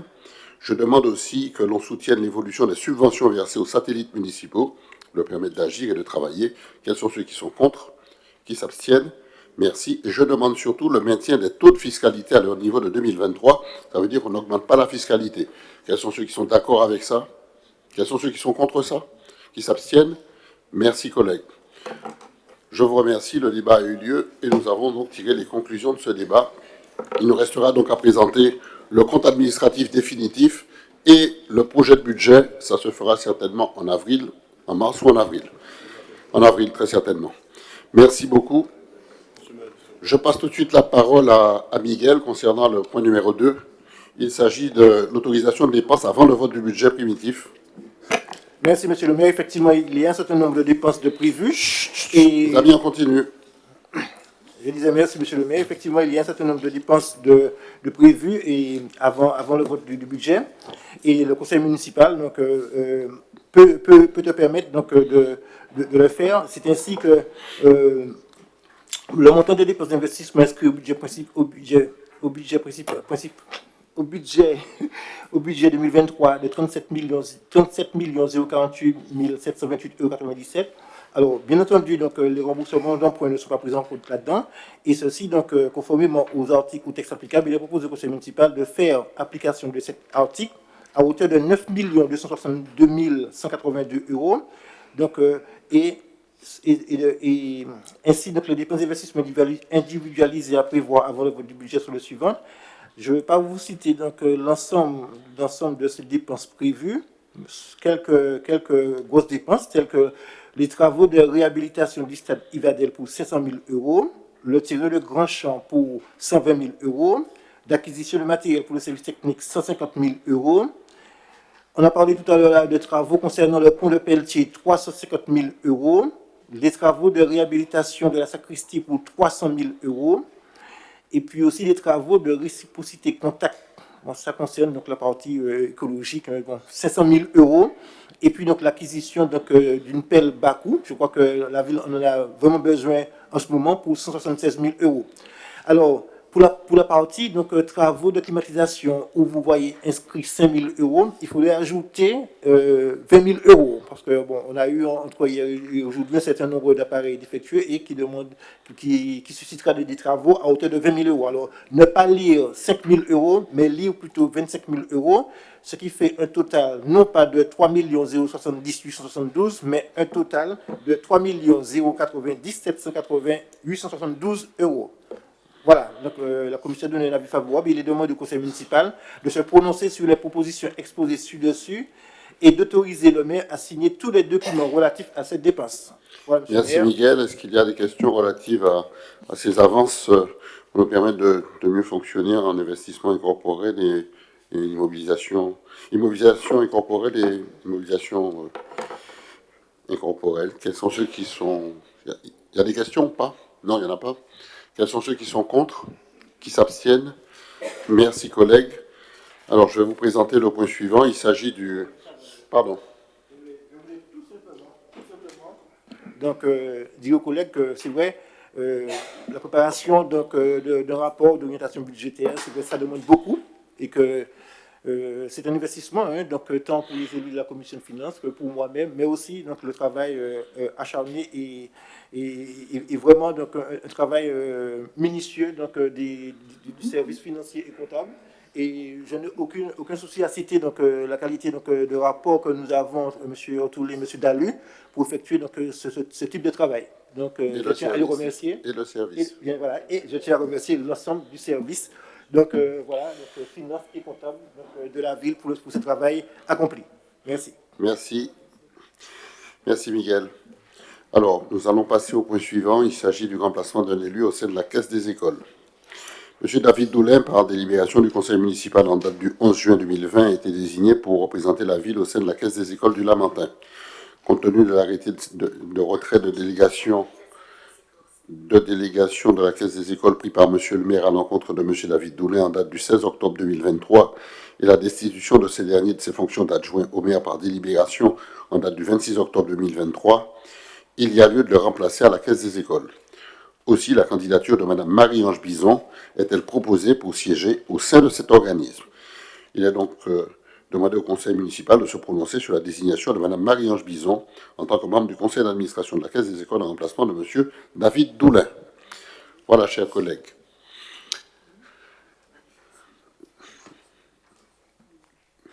Il y a des questions? Débat, oui. Juste une observation. Oui. Monsieur le maire, j'approuve cette décision. Connaissant les compétences de Marie-Ange Bison, je pense qu'elle va remettre en route le CCAS qui est la Caisse des écoles qui est l'un des plus gros satellites et remettre en confiance le personnel. En tout cas, Marie-Ange, bon travail. Merci. D'autres remarques? Oui. Madame Charlotte est vraiment à la fraîcheur de ce conseil municipal. Je voudrais poser une vraie question. C'est celle-là de dire que la décision ne me dérange pas du tout, puisqu'on souligne, je crois, sa compétence. Pourquoi on ne l'a pas désigné au départ sur cette Caisse des écoles-là?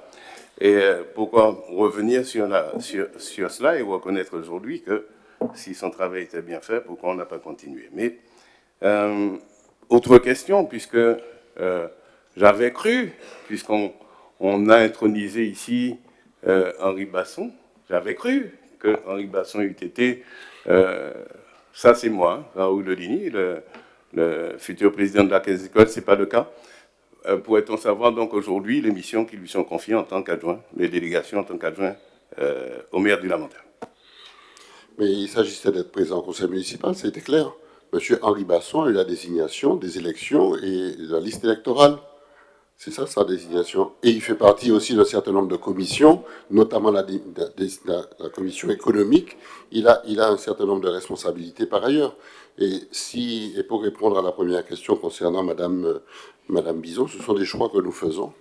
Nous avons fait le choix de désigner quelqu'un d'autre à ce moment, et nous avons orienté Marie-Ange Bison là où elle a aussi d'autres compétences, parce qu'elle n'a pas qu'une seule compétence liée à la Caisse des écoles.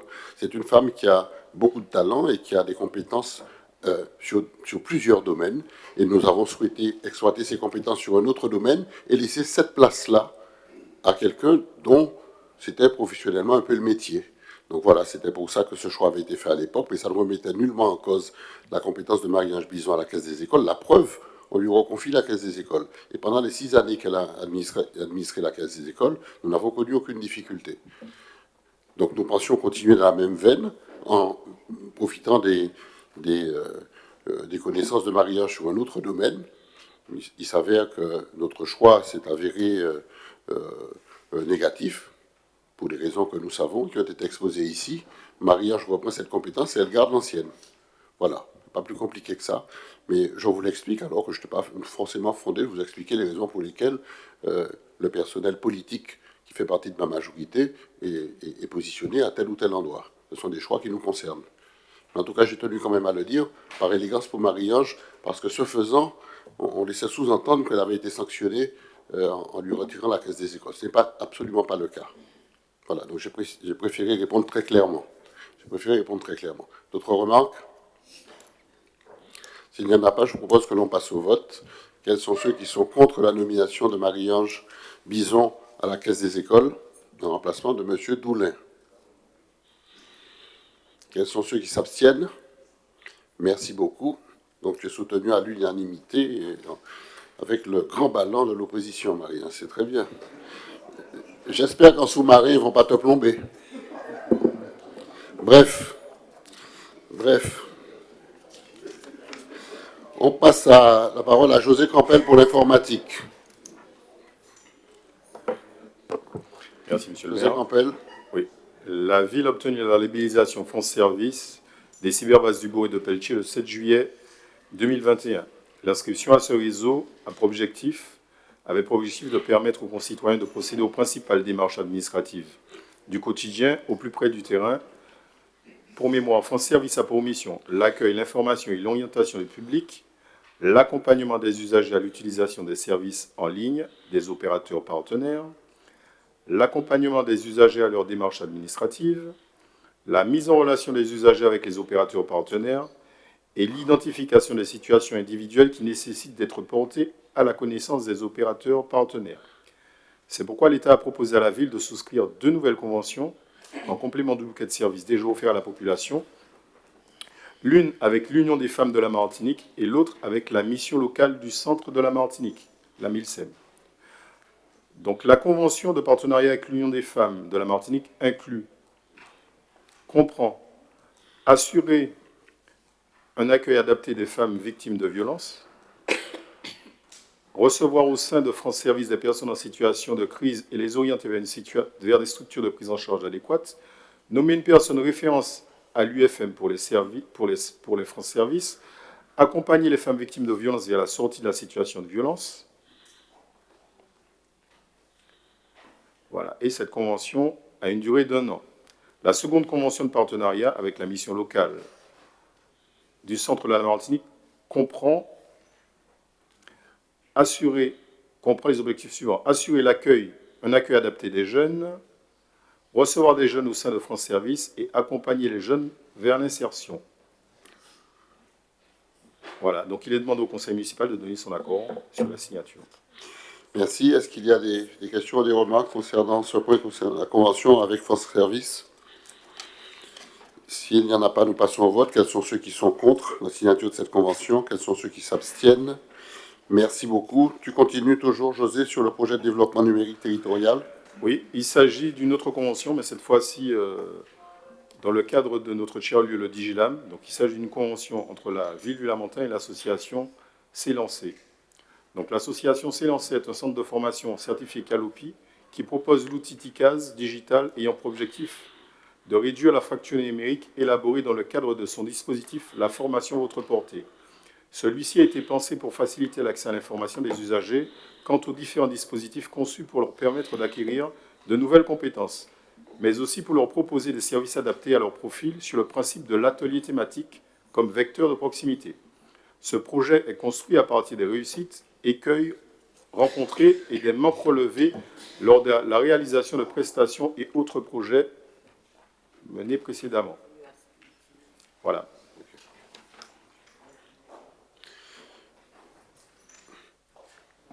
C'est terminé? Ok, très bien. Concernant cette convention de partenariat entre la ville et S'élancer, est-ce qu'il y a des remarques? S'élancer est une association qui se trouve à Bélem. S'il n'y a pas de remarques, je propose que l'on adopte cette convention et surtout le programme de formation qui est à la clé. Quels sont ceux qui sont contre, qui s'abstiennent? Merci beaucoup. On passe ensuite au point concernant l'avenant numéro 2 au projet Action Cœur de Ville, la période 2023-2026. En 2018, la ville a signé avec l'État une convention pour la revitalisation du centre-ville dans le cadre du programme Action Cœur de Ville. Suite à la prolongation de ce programme jusqu'en 2026 décidé par le président de la République le 7 septembre 2021, les villes éligibles ont été invitées à confirmer leur engagement de poursuivre la démarche Action Cœur de Ville sur les principes ayant guidé sa prorogation et formalisé leur deuxième avenant à la convention cadre ACV au 31 décembre 2023. Nous avons eu confirmation par le préfet de cet engagement politique de poursuivre la démarche Action Cœur de Ville sur 23-26 et nous avons donc travaillé avec l'État sur cet avenant numéro 2 Action Cœur de Ville qui a été soumis au préalable sur le mois de décembre à la consultation du comité des financeurs, État, CTM, CACEM, Banque des territoires, etc., que nous avons saisi par écrit à l'initiative de la préfecture en tant que chef de file de ce comité. À l'issue de cette consultation, le comité de projet local a été réuni le 28-12-2023 pour préparer la signature formelle de l'avenant. Les collectivités majeures que sont la CTM et la CACEM souhaite s'engager aux côtés de la ville et de l'État pour la période 23-26. D'ailleurs, les deux ont déjà formalisé une convention de financement avec notre ville. Les dernières prendront leur délibération formelle dans cette optique à l'issue de leur prochaine instance réglementaire prévue en 2024, donc approuver l'avenant qui prolonge le programme Action Cœur de Ville. Donc, en conséquence, la signature effective de l'avenant arrivera dans la foulée d'ici mi-février. Voilà, je vous ferai grâce de la lecture exhaustive du dossier, vous l'avez. Il est donc demandé aux membres du conseil municipal de se prononcer sur le dossier d'avenant numéro 2, Action Cœur de Ville du Lamentin. Donne-lui un coup de main pour mettre sur silencieux.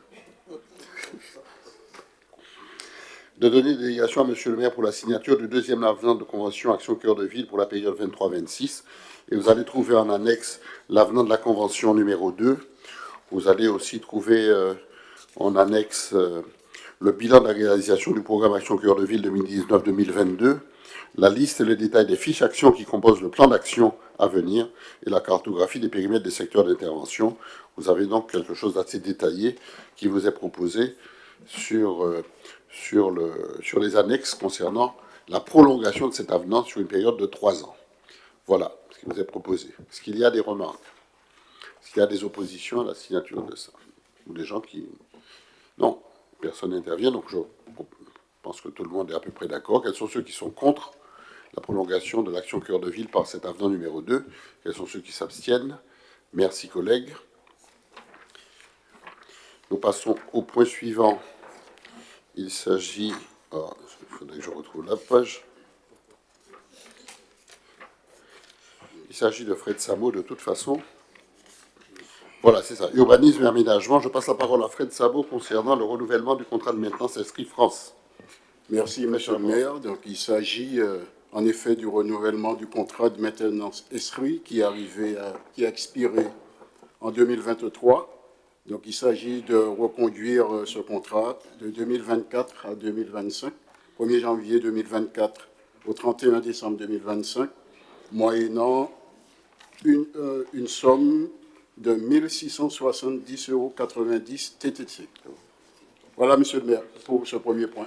D'accord, donc c'est un renouvellement de contrat ESRI qui nous permet de faire fonctionner les boîtes outils SIG indispensables à l'urbanisme en particulier.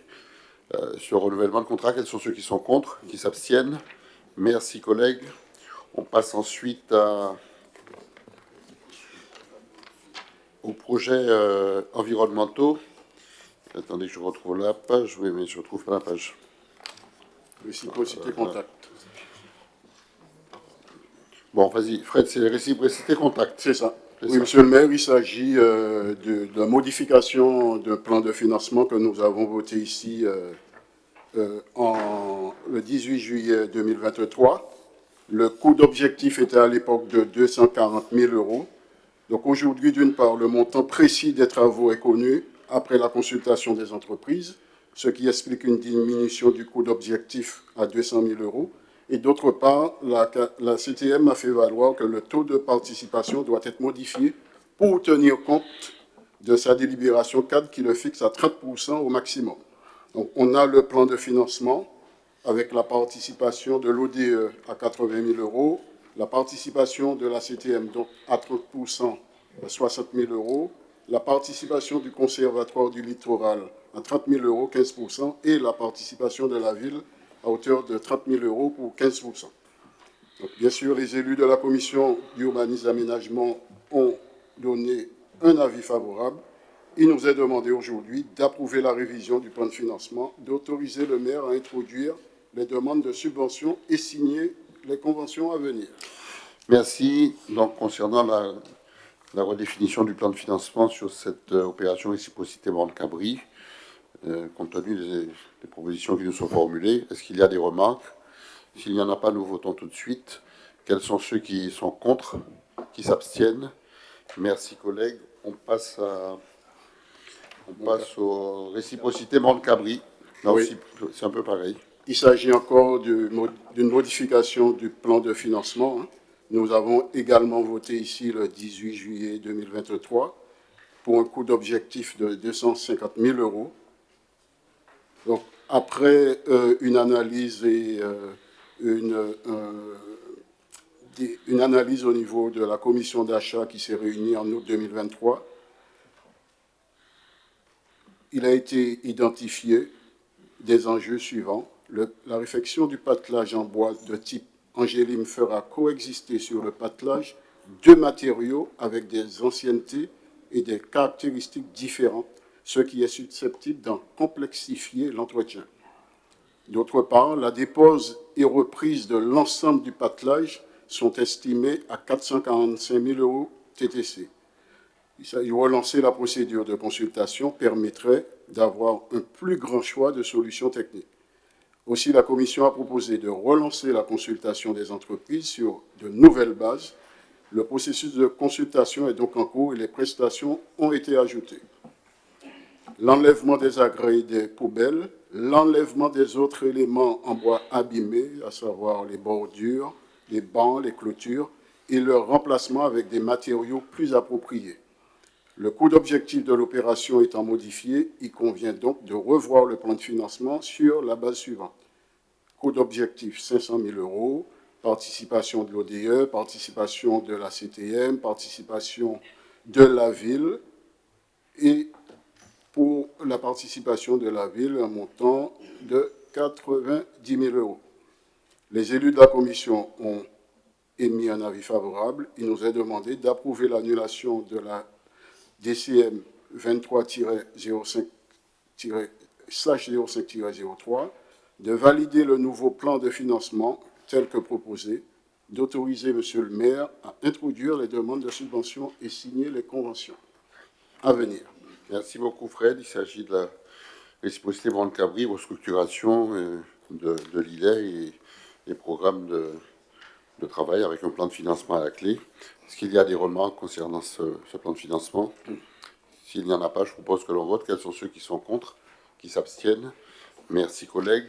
On passe au point suivant. ABC au fil de l'eau. Oui. Programme réciprocité. Là aussi, modification de plan de financement. Tout à fait. Donc, encore voté ici le 28 septembre 2023 pour un coût d'objectif de 265 000 €. Donc, la modification, compte tenu que l'OFB impose une participation communale à hauteur de 20% et que la CTM a fait valoir que le taux de sa participation devait être modifié pour tenir compte de sa délibération cadre, il est proposé d'annuler la participation financière du Fonds de coopération régionale et de la CTM. Cette dernière, bien sûr, pourrait être reportée sur d'autres opérations. Le plan de financement sera revu sur la base suivante. Un coût d'objectif de 265 000 €, participation de l'OFB à 30,56% pour 81 000 €, participation de l'Office de l'eau pour 132 500 €, soit 50%, et la participation de la ville qui a une valorisation RH pour 19,44%, 51 516 €. La Commission a émis un avis favorable à ce changement de plan de financement. Il est demandé au Conseil municipal d'approuver la révision du plan de financement, d'autoriser M. le maire à introduire les demandes de subvention et signer les conventions à venir. Très bien. Est-ce qu'il y a des remarques? S'il n'y en a pas, on passe au vote. Quels sont ceux qui sont contre, qui s'abstiennent? Merci. Enfin, programme réciprocité de nature en ville. Une proposition de partenariat avec les entreprises. Et il restera un dernier point. C'est ça. Donc, je vais essayer de synthétiser cette partie. Donc, le programme réciprocité et nature en ville, dans le cadre de propositions, il faut savoir que ce sont ces partenaires qui sont venus vers nous, quand ils ont vu l'immensité du travail que nous faisons auprès de la mangrove, donc ils sont venus vers nous, dans le cadre, bien sûr, de la responsabilité sociétale de l'entreprise. Elle cherche ainsi à allier responsabilité sociale et environnementale, tout en restant économiquement viable. Dans le cadre de la compensation écologique au carbone de leur projet, elles cherchent ainsi à restaurer des espaces naturels quand leurs projets sont susceptibles d'en dégrader, la situation 2, ou d'émettre beaucoup de dioxyde de carbone. Au regard des possibilités offertes par la réglementation, sont proposées aux élus 3 formes pour ses engagements en fonction des 3 situations. La première situation, c'est la démarche RSE, responsabilité sociétale des entreprises, avec 3 piliers. La société, satisfaire les besoins en santé, éducation, habitat, emploi, prévention de l'exclusion, équité, intergénérationnelle. L'autre pilier de la démarche, la situation 1, c'est l'environnement. Il s'agit de préserver la diversité des espèces et les ressources naturelles et énergétiques. Troisième pilier économique, créer les richesses et améliorer les conditions de vie matérielles. La situation 2, il s'agit de compensation écologique. Certains projets publics ou privés impactant des milieux naturels doivent faire l'objet d'études au titre de la loi sur l'eau pour mettre en œuvre la séquence dite « éviter, réduire, compenser ». Donc si on ne peut pas éviter, on ne peut pas réduire, on doit compenser. Par exemple, si on a un projet qui impacte les ENAF, les espaces naturels, agricoles et forestiers, qui impactent pour 1 hectare, vous avez un coefficient de 2, ça veut dire que vous êtes obligé de compenser pour 2 hectares. Ça, c'est la situation compensation écologique. Et la troisième situation, compensation carbone. Donc, vous avez entendu parler de la compensation carbone et avec son corollaire de scandale, des fois. Donc, c'est un mécanisme qui consiste à ce qu'un acteur finance un projet qui évite ou séquestre des émissions de gaz à effet de serre qu'il n'a lui-même pas pu réduire sur son périmètre d'action. Donc, les projets de réduction d'émissions sont labellisés suivant une méthode approuvée par le ministre de la Transition énergétique. Lors de ce mois de décembre 2023, la méthode liée aux mangroves a été publiée, ce qui ouvre les perspectives pour financer la mise en œuvre du programme Réciprocité. Donc, globalement, les partenariats financiers proposés dans le cadre de ce rapport concernent les actions en lien avec l'environnement et notamment les programmes Réciprocité et Nature en Ville animés par le service Environnement et Cadre de Vie. Donc, les élus de la Commission d'aménagement de territoire ont validé ces 3 propositions lors de leur saisine le 12 septembre 2023. Il nous est demandé d'approuver la proposition de partenariat environnementaux avec les entreprises volontaires sous la forme de mécénat, de compensation écologique ou de compensation carbone. Dans le cas d'une décision favorable, il est demandé d'autoriser M. le maire à signer avec chaque entreprise ou porteur de projet une convention basée sur le modèle proposé et ajustée en fonction des situations. Le conseil municipal sera bien sûr informé régulièrement des conventions signées.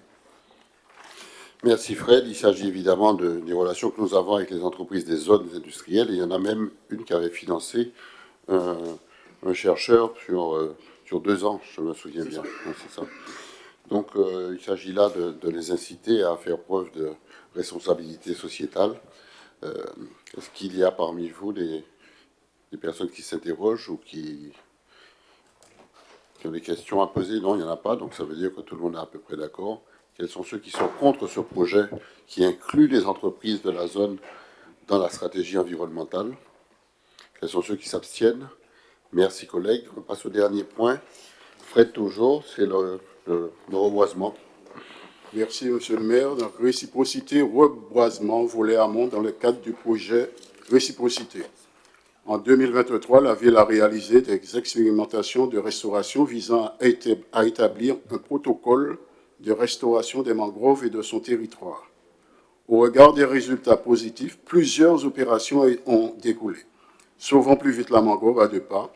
Réciprocité reboisement aval, qui près de la zone de Zéda-les-Mangues et de Vieux-Pont. C'est pour traiter les causes de la dégradation de la mangrove que le volet amont du projet a été développé. Ce projet a été lauréat de l'appel à projet France Nature, lancé en 2023 par l'Office français de la biodiversité et la Française des Jeux. Aussi, il peut bénéficier des financements de l'ODE. Afin de mettre en œuvre les processus liés à ce projet, qui se réalisera de janvier 2024 à janvier 2027, soit une durée de 3 ans, il est envisagé, pour l'animation du processus, c'est là, Monsieur le maire, le recrutement de chargés de projet durant 3 ans Il conviendrait donc de créer un emploi de chargé de mission dans le cadre d'un contrat de projet. Ce recrutement est possible sur la base de l'article L332-24 à L332-26 du Code général de la fonction publique. Cette personne aura pour rôle d'accompagner le boisement en amont de la mangrove, de suivre la restauration d'une zone humide et d'accompagner les acteurs privés vers la désimperméabilisation de leurs parcelles et la gestion des eaux de toiture. C'est très important, cette partie. Pour un appui que sur le diagnostic des entreprises proches de la mangrove, les inventaires et le suivi, le recours à la convention, la délibération du 28 octobre 2021, liant la commune, le CCIE et l'association Caribie Initiative pour la mise à disposition d'un stagiaire de niveau master au sein du service environnement et cadre de vie. Nous avons le plan de financement, réciprocité reboisement par l'amont, pour un coût d'objectif de 580 000 € hors taxe. OFB France Nature, 344 000 €, 80% sur l'assiette de 430 000 €, le coût éligible, soit 59,31% du coût d'objectif. L'Office de l'eau, 141 600 €, 24,41% du coût d'objectif. La ville, 94 400 €, dont 86 000 € de valorisation des ressources humaines, 8 400 € en numéraire, soit 7,28% du coût d'objectif. La commission d'aménagement a émis un avis favorable pour la mise en œuvre de ce projet. Il nous est demandé d'approuver la réalisation de l'opération réciprocité reboisement par l'amont, d'approuver le financement prévisionnel, d'approuver la création d'un emploi de technicien chargé d'animation du projet, contrat de projet durant 3 ans, de recruter un agent sur cette base, d'autoriser enfin, Monsieur le maire, à introduire les demandes de subvention et signer les conventions à venir. C'est le dernier. Voilà, Monsieur le maire. Très bien. Merci beaucoup, Fred. C'était le dernier point. Sur ce point de reboisement, est-ce qu'il y a des remarques? Ça me semble fondamental. Si on veut sauver la mangrove, il faut lutter contre les herbes invasives et surtout empêcher le grignotage de la mangrove par les entreprises. Donc, c'est très bien. Quels sont ceux qui sont contre? Qui s'abstiennent? Merci beaucoup, chers collègues. Nous avons donc terminé l'ordre du jour de notre conseil. Nous passons aux questions diverses. Madame Charlotte, la fraîcheur du conseil? Sincèrement, je ne sais pas si c'est un compliment. Vas-y. Vas-y. Non, mais prends le micro. Ok, merci, monsieur le maire. Merci pour le compliment. Alors, monsieur le maire, 2 préoccupations, mon pito. L'eau. Nous avons déjà subi depuis le début de l'année 4 coupures. C'est pas consécutif. Récemment, là, encore hier soir, nous n'avions pas d'eau. Ce matin, l'eau est revenue. J'ai pu faire le nécessaire, mais je n'ai pas pu me réapprovisionner en réserve. On a déjà recoupé l'eau. Alors, mon inquiétude, c'est vrai qu'on n'a pas encore eu 3 jours consécutifs pour que nous puissions intervenir, mais c'est vraiment désagréable. Alors, mon inquiétude, c'est que les habitants se tournent vers nous. La mairie n'a qu'à faire rien, la mairie n'a qu'à quitter le centre de l'eau. Donc, je pense qu'il serait important de communiquer avec la population pour qu'ils comprennent que la mairie n'a pas la compétence de l'eau. Et je pense que les Lamantinois ont besoin d'informations là-dessus pour qu'ils comprennent comment ça fonctionne et que c'est le fermier, c'est Odyssey, la SME qui sont responsables de ça. J'espère que tu le dis. Comment? J'espère que tu le dis. Je le dis. Ah, oui, d'accord. Je le dis. Ok. Je le dis. Parce que j'ai l'impression que tu étais extérieur à la majorité municipale. Ah, pas du tout. Ah, Pas du tout. Je le dis. Ah, c'est une vraie, Je le dis. Non, mais c'est une vraie fraîcheur. Oui, de façon générale, surtout que ce n'est pas le monde pito seulement. Parlons d'eau. Ce n'est pas le monde pito seulement. Très bien. Autre chose, monsieur le maire, qui nous préoccupe sur le monde pito, particulièrement Bel Air, puisque suite à notre réunion le 9 août avec Odyssey qui avait promis la réfection de cette voie, et jusqu'à aujourd'hui, ça n'a pas été fait et la route est vraiment impraticable. Oui, mais Odyssey avait dit qu'il referait la route dans le cadre de ce budget 2024. Puisqu'on était en août-septembre, il n'avait pas les moyens de le refaire, de refaire la route.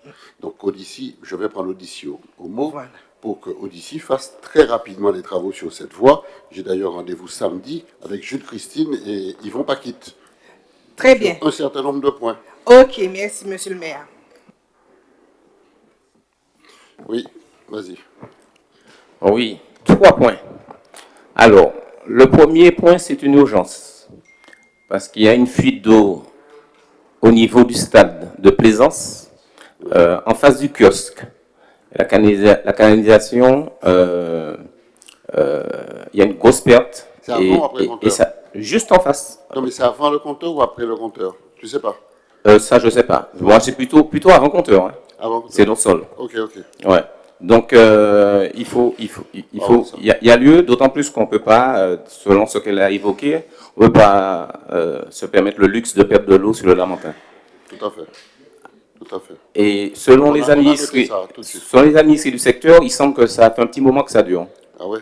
Et il y en a même un qui m'a dit qu'il a appelé le service technique. Hein, donc, il faut voir, je ne sais pas, mais... On va vérifier. Monsieur Bridgeton. Ok. Voilà. Okay. Le deuxième point, c'est... Attends. Rapportez la précision. C'est près du stade de Plaisance. Juste le kiosque. En face, le kiosque où utilise, l'association utilise, Sirocco utilise, mais il n'y a pas à chercher, c'est dans la rue, vous allez voir. Ok. Vas-y. Voilà. Le deuxième point, c'est au niveau de la rue Jean-Baptiste. Au quartier d'Aubert, il y a là aussi une bouche à incendie qui ne fonctionne pas.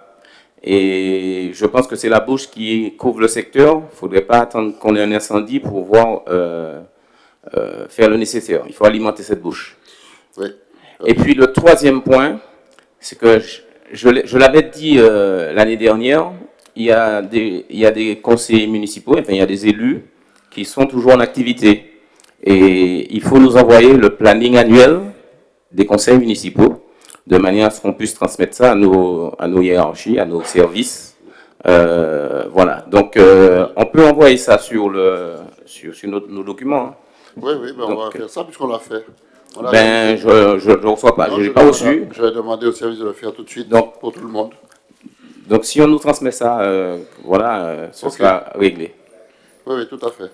Alors, ce sont des dates prévisionnelles et qui peuvent être susceptibles de changement pour un ou deux conseils. Exactement. Éventuellement. Oui, mais la prévision est déjà faite. Donc, voilà, mais une fois qu'on aura reçu, on va pouvoir transmettre la modification. Okay. Mais il nous faut quelque chose. Ok. Et sur la bouche d'incendie, on va regarder ça parce que j'ai une partie de ma responsabilité qui est engagée. Je ne suis pas celui qui met l'eau, je ne suis pas celui qui l'utilise, mais je suis chargé de vérifier que la bouche incendie fonctionne. Et je suis obligé d'interpeller celui qui doit faire fonctionner la bouche incendie. Si je ne le fais pas, je suis moi-même complice. Donc, on va regarder ça. Très bien. Oui, Lionel. Merci, monsieur le maire. Non, juste pour dire au collègue Adélaïde, je n'ai pas obligé d'attendre le conseil municipal pour ces informations-là, notamment sur Plaisance. Il suffit juste d'interpeller les élus du quartier, au lieu d'attendre, parce que si on a un problème d'eau déjà, donc tu nous appelles et à ce moment-là, on fait le lien très rapidement avec les services techniques. C'était juste ça que je voulais dire. Ok. D'autres remarques? S'il n'y en a pas, je vais vous remercier tous et toutes. Il est déjà 6h15. Je vous remercie pour la tenue de ce conseil. Je vous souhaite une très très bonne soirée. Et je vous donne rendez-vous à très bientôt. Merci beaucoup à tous et à toutes. Oui.